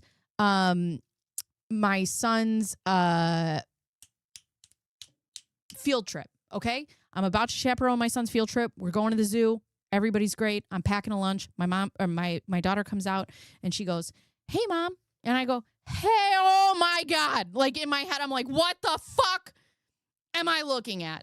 And she runs up to me and she gives me a hug. And I was like, "Hey, what's up?" And she's like, "Nothing. I'm hungry." And I'm like, "Okay." I said, "How do you feel?" She goes, "I feel fine." She had no idea. None. No idea. So I took her to the hospital. Every time I would tell somebody her eye isn't tracking, they would be like, "What do you mean her eye isn't tracking?" And I would turn her head and they would look at her and they would audibly fucking gasp. Can I explain to you what it's like to be a mother holding your baby and when a medical professional sees you, they audibly fucking gasp? And then they fucking usher you through. Come on. You need to come right now. Okay. The fuck? I had, telling the story. Okay. I'm going to have to rush it because I don't want to cry. They told us immediately, they're like, "We can't service you here because we're not a pediatric hospital. We need to send you to a pediatric neurologist." And I said, "Okay." And they said, "We're going to do whatever we can here. Blood labs, CT scan," which did not go well. It was 2 minutes. She couldn't get through it. And So as they're packing us up to get on the ambulance to transfer over to the children's hospital, each doctor and nurse, 8 of them in that room, touched me and held me and said, "I'm sorry, Mom. Sorry. Sorry." So when we get to the children's hospital and there's this, I'm to the point, I'm 40, right? I'm to the point that I'm like older than doctors now, which is such a fucked up place to be. I'm older than doctors and teachers. Like, the fuck? This young doctor comes in. Now we're sitting there. We've been there all day. I've taken my daughter to the hospital at 7 o'clock in the morning. We finally get to this children's hospital and this young doctor comes in. It's 11 o'clock at night. And he goes, "Listen, I don't think we're going to give her an MRI." And I said, "What do you mean we're not going to give her an MRI?" And he goes, "Well, we have to call anesthesia. We have to, it's kind of like a big deal. You have to put him out." Oh, she was only 2 at the time. She was just turning 3. And, no, wait, 2023. Yeah. She was 3. She was born in 2019 in October. You do the math. Anyways, so he comes in and he's like, "It's just a lot to do the MRI. You have to put her under. It's like it's a thing, it's a big thing. It's a big deal." And I was like, "Fucking do it." And he's like, "Well," and I just looked at him and I go, "Do you see her fucking face right now?" And I just said, "I'm not leaving this hospital until I have a clear picture of my daughter's brain." And he was like, "Okay." And it didn't really hit me until he brought in the paper that you have to sign that's like, "Hey, if something catastrophic happens during this MRI and the anesthesia, like, it's not our fault." And I've had to do that. And me and my husband switch off now because signing that fucking paper is terrifying. Because what if I sign that paper and that's the last time? And it's awful. And every time she goes, it's awful. And every time they take blood, it's awful. And now we have a thing that when she goes in for the MRI, they also take the blood work because she's out. But it's horrifying. So to read these documents, to know here that she's okay, right? And she's had MRI after MRI after MRI. And you put that on a 9-year-old child. You also have to understand, like, if these were not things that needed to be done, that's fucking abusive. In my opinion, agree to disagree. Please. That's fine. But on this, if she didn't need this and her mom got it anyways, it's fucking abusive. I don't care how you paint it. Do I think that she should have killed her mom? No, I don't. But do I think that this is fucking abuse if it's not true and she's taking her in to keep doing it and to keep feeding this narrative and we're looking at her FOIAs from when she's 9 years old? I mean, I think, on certain things we're going to have to agree to disagree. I will never agree that a 4 to 9-year-old child was the manipulative mastermind. So that's all I'm saying. Sorry. This took a fucking left. I didn't mean for this to, but I want you guys to understand where I'm coming from and why I feel the way that I feel. But now I feel closer to y'all. So here we are. Gypsy was a victim, and it does not excuse her actions, but it gives her a reason. Right. And we can, listen, we've talked about this all the time. Things can be explained. They cannot be excused. And I think that's the difference. Also, all you guys, thank you for sending me your thoughts. Your thoughts and your prayers. You guys are the best. Also, thank you about my haircut. She cute. I like it. Gypsy was in an accident at 9-year-old with her grandfather. That's when the wheelchair thing started. Gypsy did have medical issues, but the doctor shopping is a narrative her lawyer, Rod, and her stepmom came up with. Gypsy had one primary doctor, and the rest were referrals. Gypsy was on Medicaid. It's not easy to doctor shop when the state is involved. They won't let you just go from doctor to doctor. It doesn't happen. I've never doctor shopped. I don't know what that takes. I hate when they pull the time thing. I'm glad you advocated and pushed for her to get care. I was ready to fist. My husband was like, Amber, please do not kill this doctor. And I'm like, I'll kill everybody in this fucking hospital if I don't find. And so here's what happened. Okay. So let's go back to this real quick. So they get the MRI, okay? And an MRI is when they take a full picture of your brain or whatever it is, and then they slice it up millimeters. We're talking millimeter scans. They slice up the picture of your brain like fucking deli meat, okay? And then comes in the ophthalmologist, the neurologist, and about 12 other people. Okay, this is after we got the first MRI at fucking 11 o'clock at night. And they all come in and they were like, so we found abnormality in the middle of your daughter's brain. And it's sitting on top of her. They had diagnosed her originally with post-viral cranial third nerve palsy. Yes. That's not what she has now. But that's what they diagnosed her with. And they said, so in the morning, when you wake up, we're going to keep you guys here. We're going to wake you up. She's going to have to get another MRI and lumbar puncture, which again, you guys, I'll have to show you another picture. I was in this hospital for 8 days with my daughter. I lost 2 inches of my fucking hair. It was the worst moment of my life. That was 2023. 2024, she was hospitalized again. 2025, we've taken a different route, but she hasn't been hospitalized, but it's been a fucking mess. And 2026, we're kind of doing okay. The problem is something happens with the spot in her brain, and when it inflames, it causes pain to her eye. And also, too, when you look at her right pupil is significantly bigger than her left pupil. And she gets headaches. And we have Zofran, and we have to give it to her because she just vomits. And if she vomits, I can't get her to eat or drink, and I can't get her to have medication. And she keeps vomiting, and she weighs fucking 40 pounds. She's just this tiny little pocket person, and it's awful. But anyways. So, so she got 2 MRIs in that stay, a lumbar puncture, and then we stayed there for 8 days. So that's that. Okay. 4 to 9, Gypsy was legitimately sick. Do we know anything about after that? Poor kiddo, thank you. Gypsy's microdeletion wasn't diagnosable at the time, so she needed the test for her various symptoms. First, I'm so sorry this happened to you, but this is also why you trauma bond with her. Same reason she has any supporters. No. I'm going to stop you right there, Sister Cool. Okay? I'm going to stop you right there. We are not trauma bonding. I am not supporting her. There is no part of me that is supporting Gypsy Rose Blanchard. There is a part of me that understands that this is a nuanced story. I don't know how many times I have to say it. I am not advocating for her. But I also understand that 2 things can be true at the same time. I agree that it would be abusive if she didn't need it.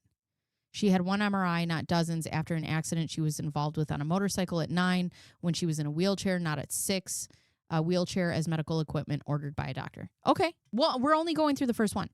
Thanks for sharing. Don't be sorry. Thank you. And her husband's a retired detective. Awesome. Last eye test I had. I've had 4 MRIs. It's not pleasant. Being stuck in a tube for any length of time sucks. I've had 1, and I am not a claustrophobic human being. It was fucking awful. You can't trust the documentaries. As you know, it's hard to even get care when you need. Oh, yeah. Yeah. I don't, and that's the thing, too. You have to understand, like, somebody's funding these documentaries, right? Who's funding them? Whose side? Because documentaries aren't, like, just out there to give you information. They're out there to sway a part in the story. And that's the thing with my video coming up about Gypsy Rose, which I'm now after this, I'm sure I'm going to get a lot on it. A lot of feedback on it, but it's more or less to like start a conversation and open up some questions. I had an MRI on my brain a couple months ago. Oh no, I hope everything's okay. I remember all of this. Yeah, John. Ugh. Thank you. I appreciate you guys. That's what I mean. Perhaps I use the wrong words. Okay. I just don't, I don't ever want anybody to think that I'm advocating for her or that I'm on her side. It was done with and without contrast, I believe.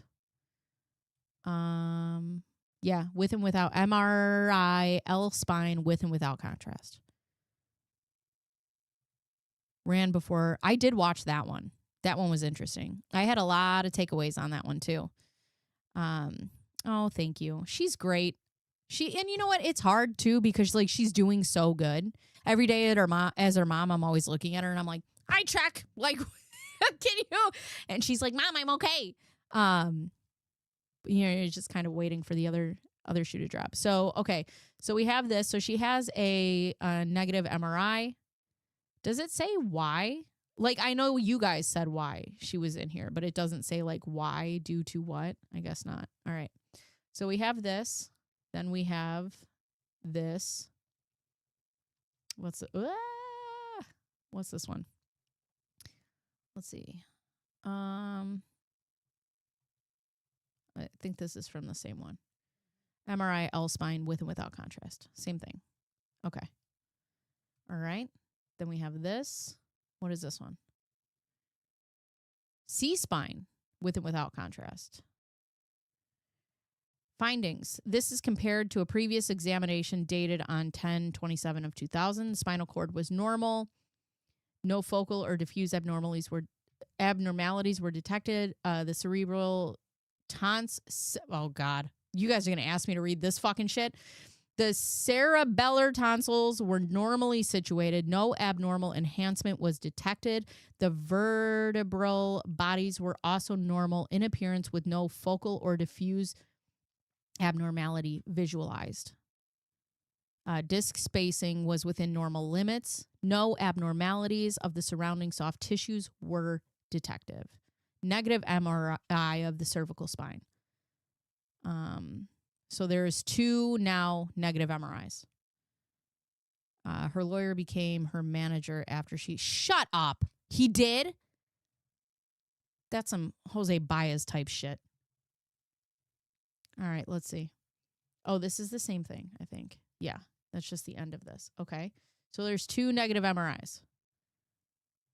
MRI brain without contrast for a seizure disorder. No prior studies available for comparison. MRI of the brain was obtained without contrast. Spinal echo. Oh, these spinal echoes. Good Lord. Normal size, shape, and position. No abnormal extradural or I know Elgicott, I'm probably killing you with the pronunciation of these words. He's like, my ears are bleeding. Normal for patient's stated age. Within the flow. Up here, normal. Grossly intact. Sinuses and orbits are unremarkable. Impression, unremarkable. So this is now 3 MRIs. Can you reread that? No, I cannot. I'm going to fail the quiz. I was rooting for Gypsy. We all were, I think. Because, oh God, that's fucking gross. Hang in there, Chad. Oh. Look at the date. I thought it was the same day. Okay, let's see the date. So this date is 10/30. It's not the same date. This is 10/30. This last one was 10/27. And this one was 4/2/2001. 4/2/2001. Oh, this one's 4/2/2001. Oh, maybe you're right. Nope. 10/27/2000. 10/27/2000. 10/27/2000. Spine without contrast. Normal. Let's see. Normal. Compression significant. Okay. These are all normal. So this is now a third one. Let's see. What's this one? This is 10/27/2000. Without contrast, seizure disorder. There are no prior examines. Normal signal is detected. Remember when we were just on here watching a podcast and now I'm reading medical records? Okay, 2 MRIs so far. I thought we were at 3. Hold on. 4-2. 4-2. Are we at 2? 10/27. 10/27. You're right. You're right. I'm wrong.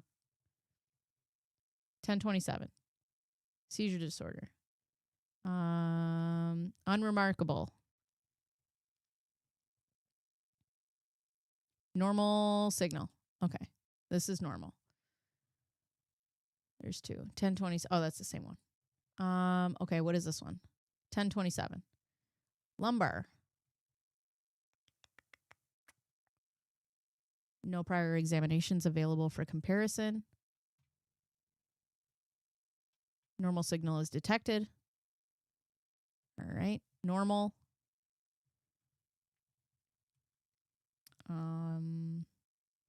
What is this one? 8/23/2000. So here's another one. 9-year-old female status, post motor vehicle accident, right knee pain. So this is different. Thank you, Chad. I got it cut. I cut about 10 inches off. Each MRI is counted individually, not each date. You do not run multiple areas at once. That's not how the machine works. Thank you. Just so everybody knows, Eldricott is a legitimate doctor. All hail. So this is different, though. So you guys wanted to say that it was all because of this 9-year-old thing. But here's knee pain, lateral, clinical history, 9-year-old female status, post-motor vehicle accident, right knee pain. So these would be different. No fracture or dislocation. All the spaces are well maintained. So we have that. Don't get banned. Negative examination of the right knee. All right. Then we have that. And then we have this. What is this? Emergency department. Asthma, nasal allergies, eyes allergies.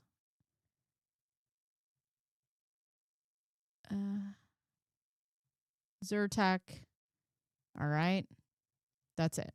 So that's all we have for the FOIA medical records. I got to tell you, these are all normal. I want to know what the good fight is that we're fighting. I mean, I think we're all... Hold on. Do I want to know what... Hold on. Before I open anything on stream. Things are not always as they appear. Oh, okay. That's fine. Oh, here's her. Okay. This is just all Mommy Dearest. What is this? The number of MRIs, CAT scanned, and x-rays I've had, I should glow in the dark. Well, the thing is for me is like, people want to say, you know, that I don't agree that she was never abused. I don't. I also agree that she's a murderer. What is this? Letter to copy. Here's what I sent to blank to read to get your notes on. Hi, blank, and thank you for your proposal.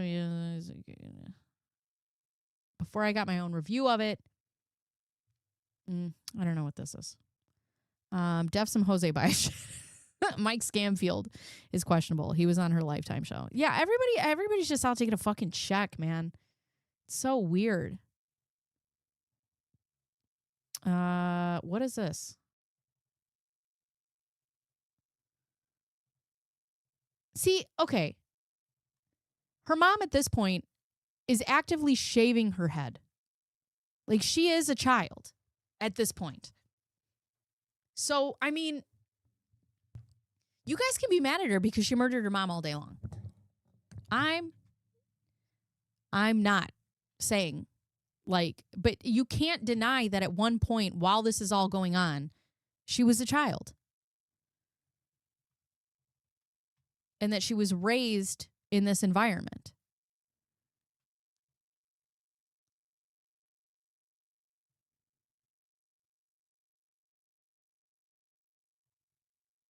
Yeah, they can be done at the same. Right. That's not what he's saying. They can be done the same day. My daughters were all done the same day, but they are counted as, oh, well, if they're counted as individual, then she doesn't have 6. She's got like fucking 10. I did say these aren't going to give you the info you're looking for. You need Becca Scoop's early videos. She starts at A and goes to Z. Right. But I also want to see the papers on my own. Like, I don't want somebody to tell me. I want to find them on my own. Does that make sense? She knew her age. She claimed she didn't have candles on her cake and no birthday parties. Nobody's saying she's not a liar. I'm not saying that either. Her with a $1 bill. I spoke to Blank an hour ago. She said she is sending me an obituary. What are these?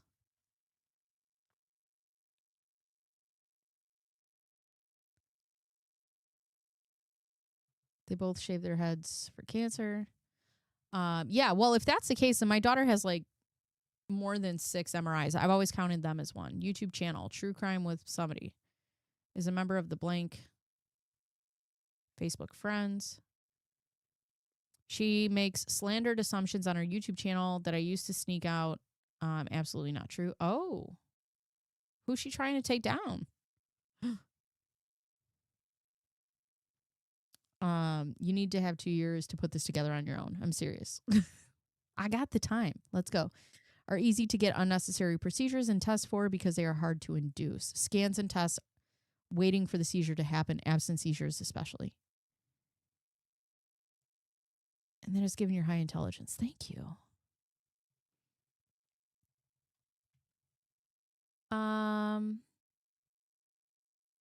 What are these?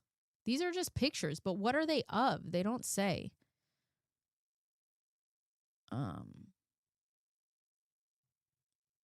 don't know what these are. They're just screenshots. Oh, these are screenshots of the text. They have those online. All right. None of my tats glow. You have tattoos? I don't know why that surprises me. Crime scene, Facebook messages, medical records, messages, murder weapon. Nick's house, prison emails, receipt supplemental. Casebook. All right. I'll go through a casebook for sure.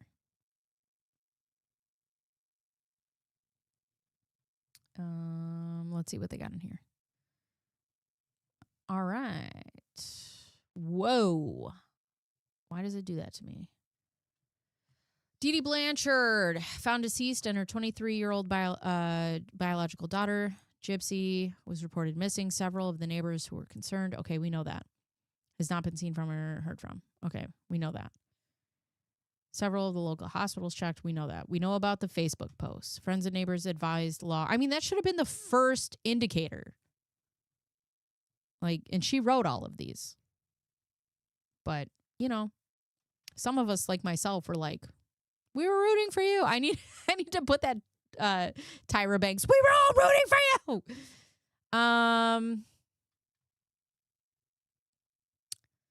Nicholas, so this is just this. We already know all this information. Blah, blah, blah. What are these? Had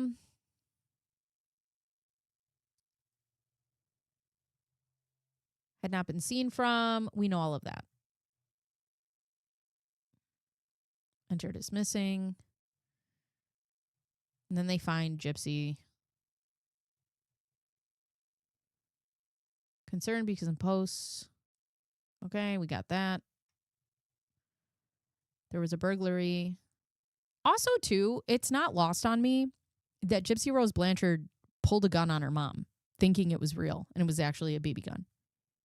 So, you know, I'm aware.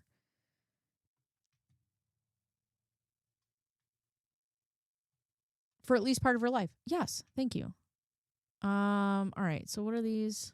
This is just like the night of being tampered with upon checking the resident's mailbox, blah, blah, blah, concerned with Facebook threats. Okay.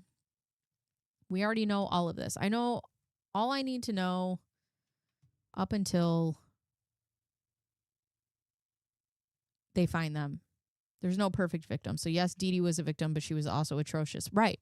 Things to her daughter. I just think people want one thing or the other thing to be true. And I that's hard for me to sit with because they can both be true. Dee Dee's last words were, "Please don't hurt me." Right. Gypsy says that herself.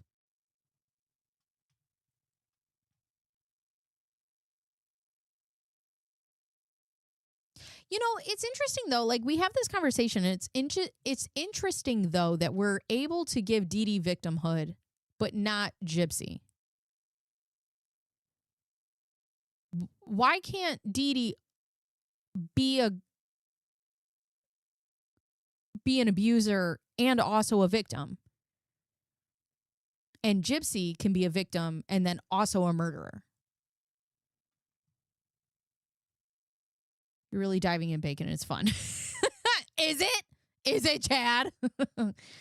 Yeah, I mean, victims can be bad people. And that's the thing is I think, you know, and I do think, and Gypsy has said it herself, her mom taught her to lie without any sort of, you know, any sort of remorse. Dee Dee was murdered in her own bed. Okay. Like you're trying to, we're not saying Dee Dee Blanchard wasn't a victim. Nobody here is trying to say that Dee Dee should have been murdered. Like you're trying to defend her in a way that like none of us are saying that what happened should have happened. But we're also not saying that it's not impossible that she was also abusing her child. And I think that's what we're missing in this whole conversation. I'm so glad I made this goddamn video that's coming up soon, as soon as I'm done editing it. I'm really glad that I made this because it is really true. People want you to be one or the other, and you can't be both.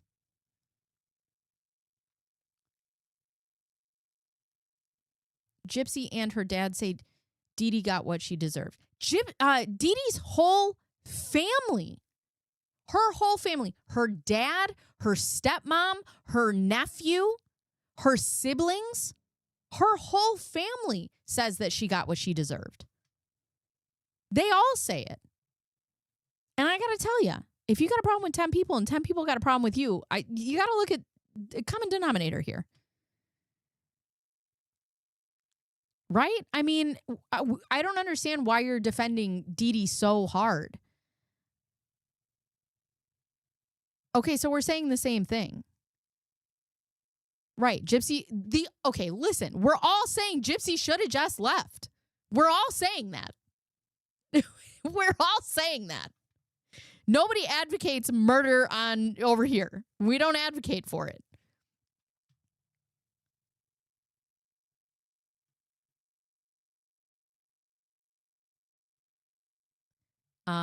Okay, so here's Gypsy. Let's go back to this. You know what? I really want to piss you guys off. Let's go back.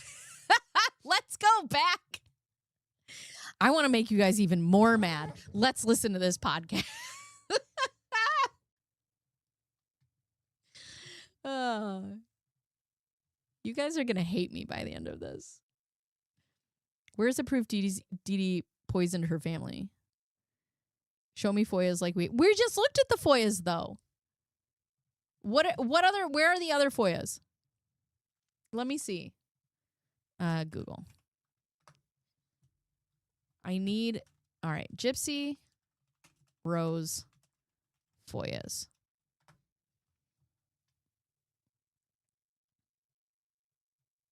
FOIA Gypsy Rose Blanchard.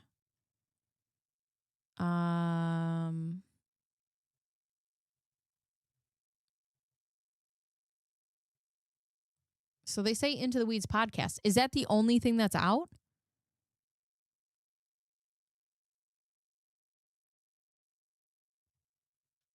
People are going so hard for Dee Dee because GRB keeps lying and trashing.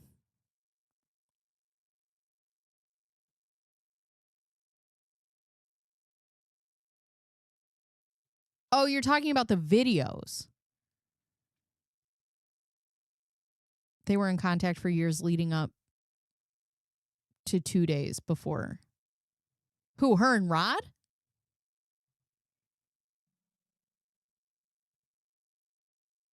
Most of them came out for the documentary. Interesting. All right, let me go to the FOIAs here.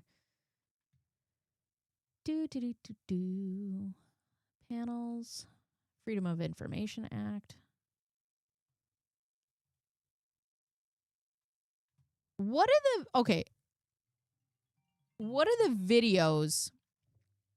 So the videos in the FOIA are Gypsy and Nicholas talking about there are a lot more docs in the FOIAs than what you saw too. So they don't have all the FOIAs uploaded on Into the Weeds.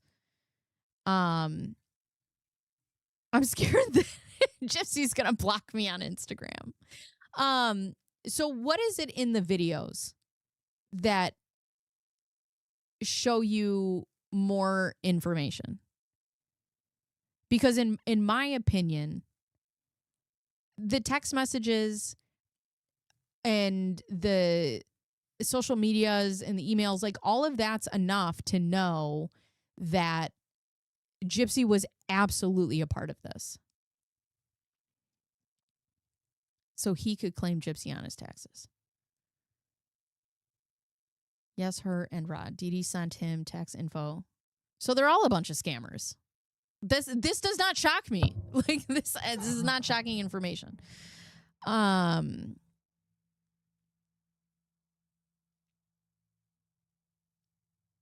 Barb from Straight Outta Context, I think, has a Google Drive or something available. I'll have to go see. See, I just went into the weeds and I went into their Google Drive.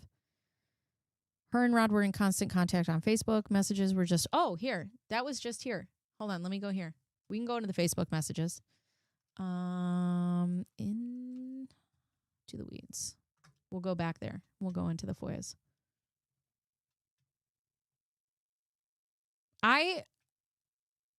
Have you seen the videos of her talking about her future daughter? Yeah, and I think it's grotesque. I think it's abhorrent.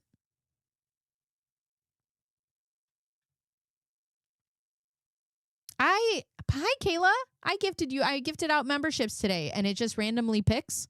So I do 10 a month, and it just randomly picks, and you were one that got picked. There's no good guy in this. It's like exactly. There is no good guy in the story. No good guy. FOIA's Straight Outta Context has more as well, over 11,000 docs. Okay. Hold on. Let's go into the Facebook messages. I'm happy to go there with you guys. Because she doesn't want to hear the truth about her. Who, me? I have no desire.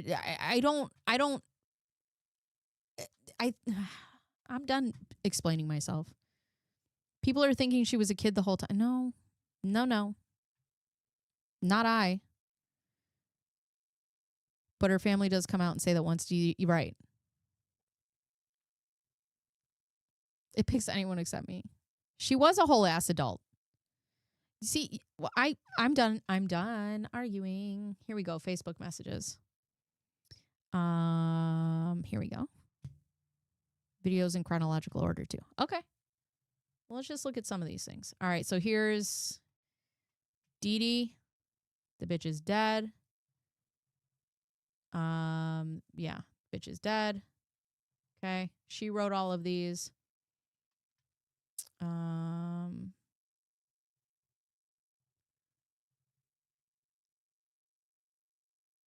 Okay, and this is people wanting to call the police. Please, can you call the police?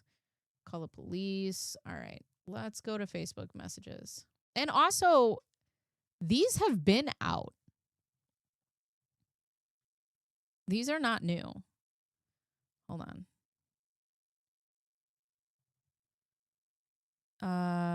Stepdad is eating those words now. Okay. Officials believe the person of interest Gypsy met online. There is police in custody in Wisconsin. As a GoFundMe. Funeral cost for Dee Dee. You can find that link here. All right. The young man described as disabled, suffering from MS and a wheelchair. Oh, young woman described. Goldhammer's 25-year-old stepson is a person of interest. All right, this is all on Facebook. Oh, Nick's mother passed away?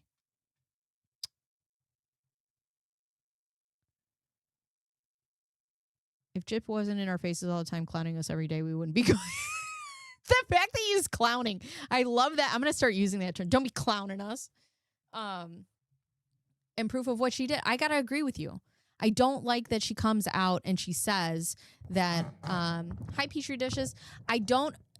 The fact that she came out and tried to separate herself so hard from the murder, especially after she admitted to it and she pled guilty to it, is a problem. It's a problem. I believe GRB deserved harsher punishment, but I cannot excuse the things Dee Dee did to her as well. She was an adult who could walk. She could have stolen her mom's money while she was... Yeah, she could have done anything else. Nobody's in disagreement with you. Jerry, I feel like you're screaming at a wall here. Nobody is disagreeing that Gypsy Rose Blanchard could have done anything else. We're on the same side of this argument. All right, so here's Facebook messages, but we had all of these before. This is not new. They changed their phones. I don't have their numbers. Please going to check. Anybody? Updates. Please any info. She takes her wheelchair. The police should talk to the neighbors.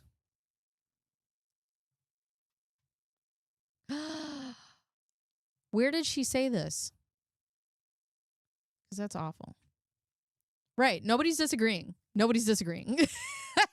Again, the point has been made. I know. Eljackot's like, I need to leave. I need to leave. Yeah, no problem, Kayla. Welcome. My work here is done then.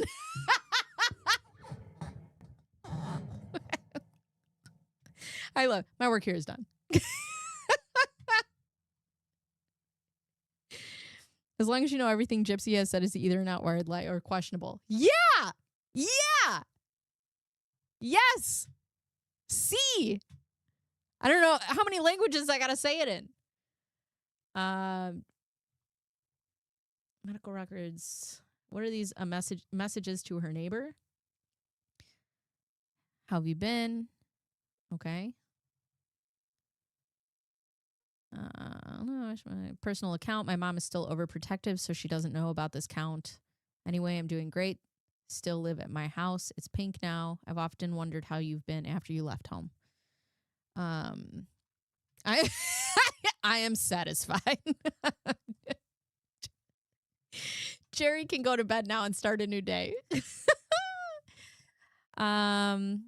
I was also wondering, I heard rumors that when you were friends, you was making fun of me behind my back, so I stopped being your friend. Is that true? My mom and I didn't like you after these rumors came out. Never once did I make fun of you, Gypsy. I cared and still care more for you than I ever have cared for my sisters. I've never even whispered a negative thing about you. Right. I just want to make sure it's from genuine sources. Captain, thank you. You know, sometimes the people in my chat can talk clearer than I can. Who was saying these things? I messaged her about a year ago or so on here, and I checked to see how you were, and she never replied. That's why. But, well, I'll be honest. I don't think my mom wants us hanging out because she said you're a bad influence on me, but I'll still be your friend on here. I just can't hang out because I got to listen to mom. And I don't remember who said you was being mean to me. It was a long time ago. Also, Mr. Pike. Also, too, like, you know, let's just talk about, like, abuse, okay? It, like we said, it's not always inherently violent. Keeping your child out of school and not getting them a proper education and, like, not requiring them to do homeschool is abusive. Yeah, we just want to make sure, though, we need to know where. Everybody keeps telling me to go to certain things, and then I go to them, and then nothing shows up. But I believe you, and it took me a while to pluck up the nerve to ask because it hurt super bad. I don't blame you one bit. I would want to involve myself with someone who would speak poorly of me either. I don't blame your mom. I was young and incredibly stupid, but it has been several years and I have done a ton of growing up. Maybe you should slyly ask her about it. I'm 21 going on 22. It's been several years. I see, but the truth is I'm going through a rough time too. But I'm growing up too. I'm a painter now, and also I've met a wonderful guy. We've been together for 2 years now. I'm going to be introducing him to my mom in March, so my mom still doesn't want me dating. See, and that's the other thing.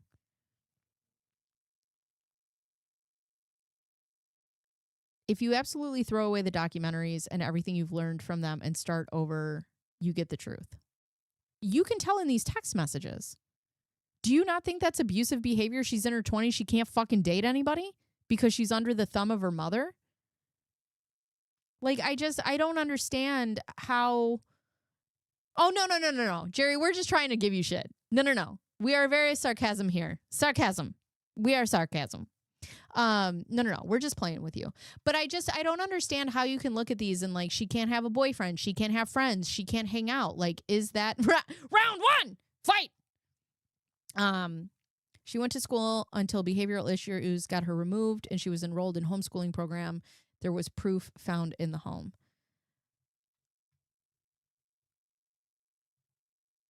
Okay, where do we know that from? Test your might.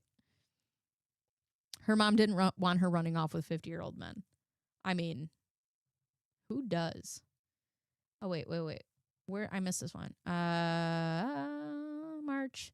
My first boyfriend, and he's amazing. My soulmate, really, he truly is. He gives me poems and is so romantic. He lives in Wisconsin, so it's a long-distance relationship.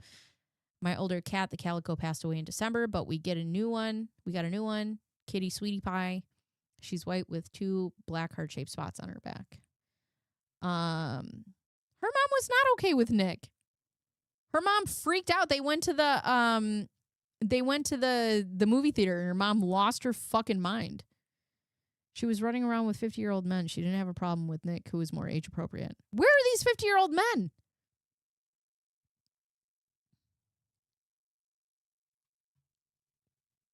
I know there was a guy who tried to pick her up, which is so weird.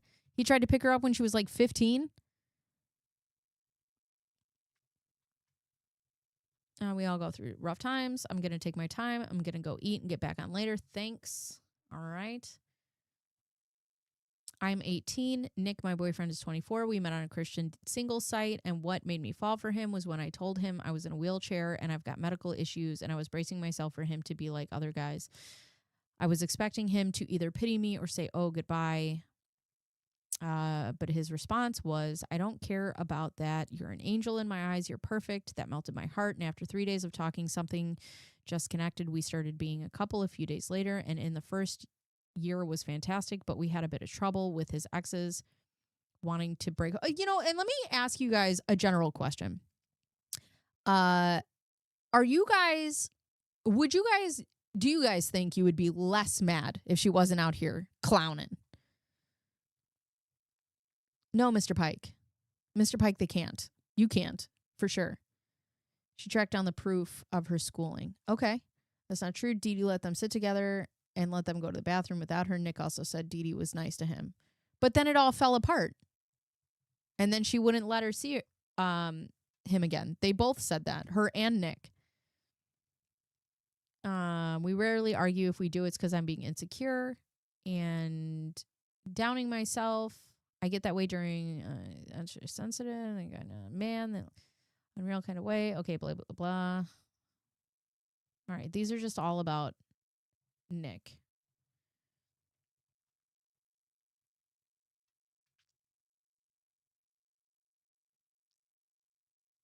Let's see. So we are a very serious way because we are both Catholic Christians. Anyways, my health has been stable. They found out that I have a chromosome deletion. That's why all of the medical issues, but I'm a fighter. I'll be okay. My mom's health has gotten worse over the years. She's got diabetes, heart problems, glaucoma, affect eye vision, liver disease, kidney failure, Parkinson's disease. She's trying to still keep up, but we had to stop doing the newsletter, and we have only had 3 movie nights this year, and only went last year. She had kidney surgery for a kidney stone. Check the time. Algic God's like, God damn it, get off this computer. I would be less frustrated. I would be too, but I think to try to change the facts, right, or to try to change the narrative is, I mean, the facts are still the facts, and I think Dee Dee was abusive, and I think, Gypsy was a victim who became a murderer. I'm never going to be okay with if Gypsy and Casey Anthony are not in prison. Yeah, I don't disagree. If she wasn't so messy and getting attention from all the crime, she doesn't seem to regret. I don't think she regrets it. I don't. I think she got away with murder for sure. Didn't like him, but as far as I know, that wasn't actually true. But Nick said that as well. Nick said that she freaked out and he didn't know what it was about. My ads, I don't control them. Prove it to him that they just had to be together. Her mom used to host movie nights often with their projector. Oh, interesting. Okay. Please stay. No, I have to go in like 5 minutes. Lots has changed here in the neighborhood. Lots of people that lived here are gone now. Children moved out. All right, this is just about people. Okay. This is just more people. She's like 45. He's like 18, 19. Creepy. And as for your mom and sister, I don't get to see them too often since we rarely have movie night. As for my mom and my relationship as mother and daughter, it's gotten better after the rough patch I went through. I rebelled a lot against her, so it put a strain on our relationship. But slowly we got that love back, but still building trust back. As for adventures, we went to Disney World and Universal Studios in 2012. It was awesome. Then in 2013, we went to Cape Cod because I was nominated and won 5 awards for being a positive role model for children with medical something. Where is it? Bop, bop, bop, bop, bop. Oh, issues, and I'm still doing public speaking. I love it. Let's see. Oh, and the best news, Mom and I are going to Disney World again in January, but guess what? We are also going to the Harry Potter park get this, at the same time that Harry Potter Celebration will be going on. I will be having dinner with actors from the cast. Kids who take up their kids these days. Who takes care of these? Brought me here for Ruby Frankie, and I'm happy I subscribed so we can explore other people. Also really agree with you on the Frankies, by the way. Thank you, Petrie. Thank you. Thank you. I appreciate you guys. You guys are the best. I like sitting here and having these discussions. I really do. It's fun. Not for my maths, but it's fun. And that's the thing. You can read fatality. You can read this stuff too, and like, yeah, it all seems,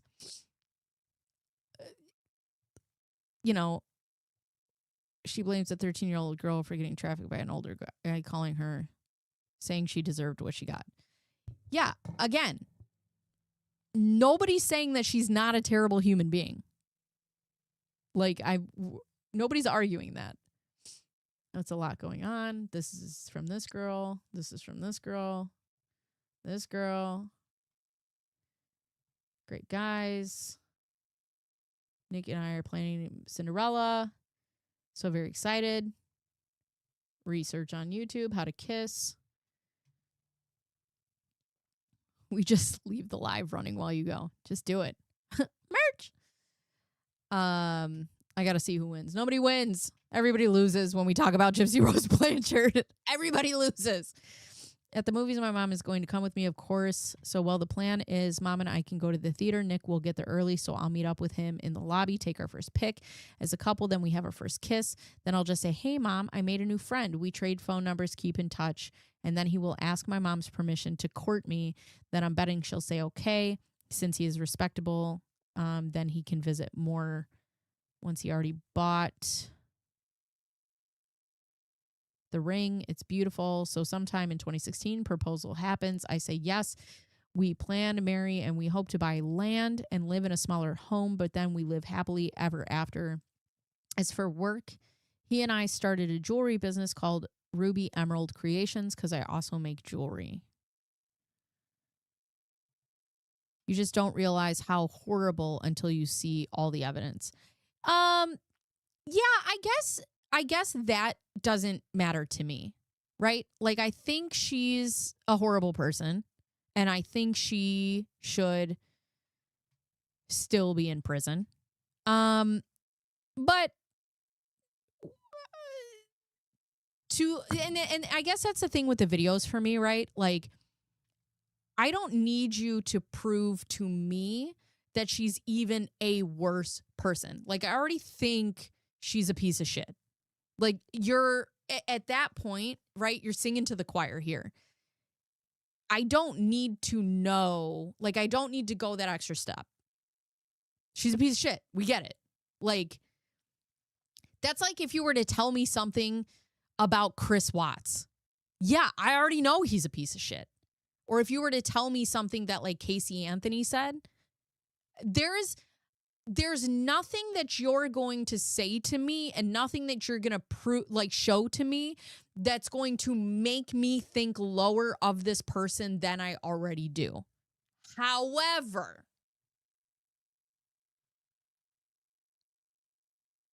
I still think she could have been victimized at one point in time. Okay? That's it.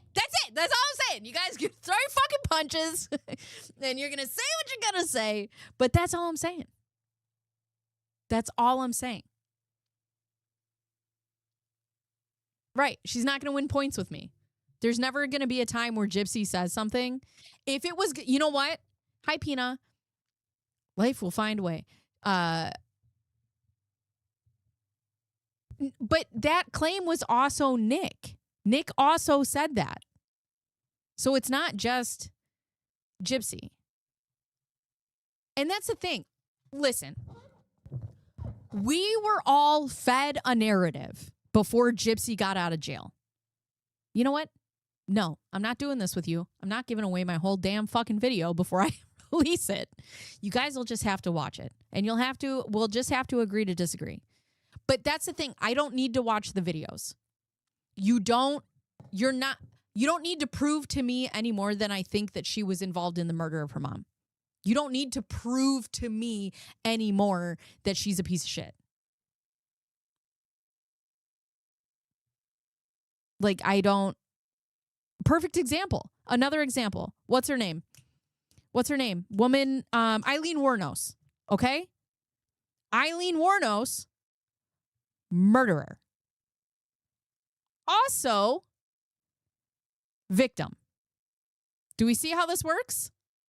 Like, do we see how this works?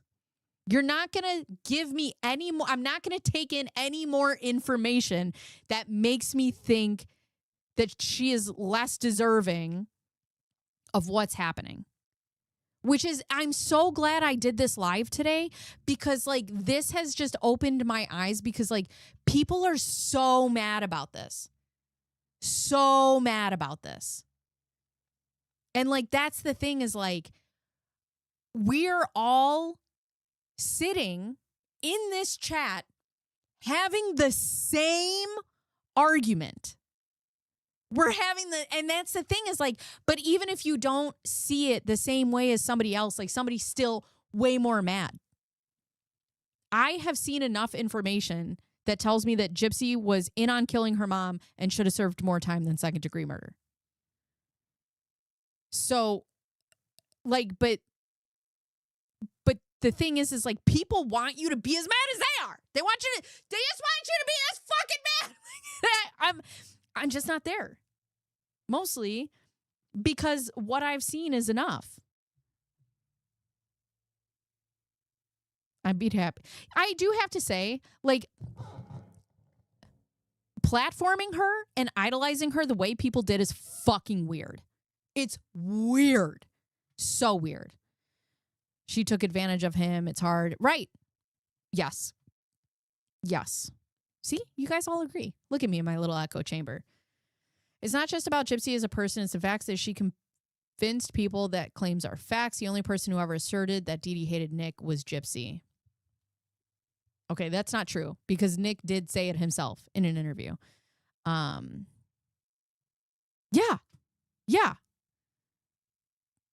Yeah, you want to talk about that? Fuck ICE. Be mad about that. Let Gypsy, listen. Gypsy's going to go on to do what Gypsy's going to do. I hate it. I think there's better people out there. Choose better idols. Why we platformed somebody like that coming out of prison? I don't know. But, you know,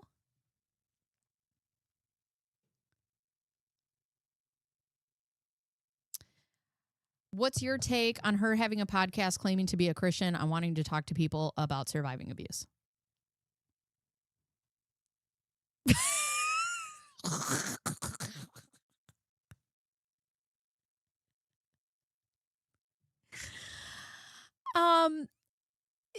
Yeah. I think you're an idiot if you fucking listen to it. Like if you can take two of the little dimes that you got rolling around in here and look at this case and then be like, yeah, I want to listen to Gypsy Rose's podcast. That's not on Gypsy Rose. That's on the audience, folks. That's on the audience. I'm going to scream. Yeah, it's on the audience. I think if there are people who are going to go to her podcast, and that says more about the audience than it does about Gypsy. Let her do what she's going to do. Why as an audience are people feeding into this? That's what I want to know. Upset because, dude, the way that the media spun this narrative had us all feeling a certain way. And that's the thing. I never looked into the facts of this case until I started researching it for my video coming up. And I was like, well, I'll be damned. You know? And sometimes that's what you have to do. Like, you just have to do a little reading. You just have to do a little critical thinking. And that's what I don't understand is like when she got out and people are on TikTok and people are mad, be mad at Gypsy Rose, but also be mad at the fucking idiots who are like, yes, queen, like whatever. You're an idiot. Why? Pick better idols. CSA, and I think it's really possible. With what? CSA as far as what?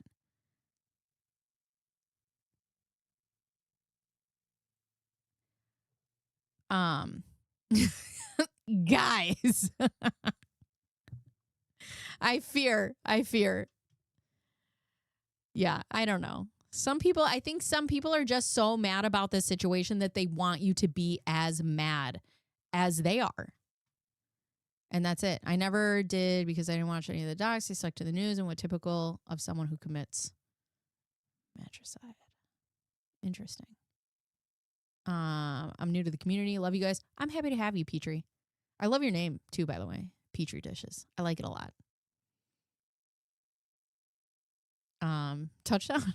I want you to stay. I do have to go. That's why bacon is my idol. You guys, today's been a wild ride. I did not expect this. I thought I was just getting it online today, and we were going to watch this podcast. I was also. And we didn't even make it 2 minutes in. And we just, you know, this took a left. It took a left. But you know what? I appreciate it. And I appreciate you guys. And I appreciate you hanging out. So here's the thing. If you guys missed my Ruby Frankie video, I have it up. It's on my channel. Please go watch it. If you can, hype, like, subscribe. If you guys are members, you now have access to the Discord. You can come visit us over there. We talk a bunch of shit in the Discord. We do channel member stuff. I got to get back on my vlogging for you guys. Also, what else? Members only live streams on Friday. Jess Jamie, thank you. And okay, Saza, I will, but I heard Nick say it. So all right. We like left turns here. You know, if you turn left enough, it's a right. Anyways, you guys are the best. I've had so much fun. Today was great. You guys had me fighting for my life. It's okay. I like it. I like it. Thank you for my, thank you, Petrie. Yeah, if you guys haven't checked it out, do that. Okay. Members only video on Friday. I will see you guys in the Discord. Long form video on Sunday. Members only video on Thursday. I got to get back to vlogging. This was a wild ride. Am I put in timeout? No, you're not put in timeout. I'm leaving. Oh, God. All right. Goodbye, friends.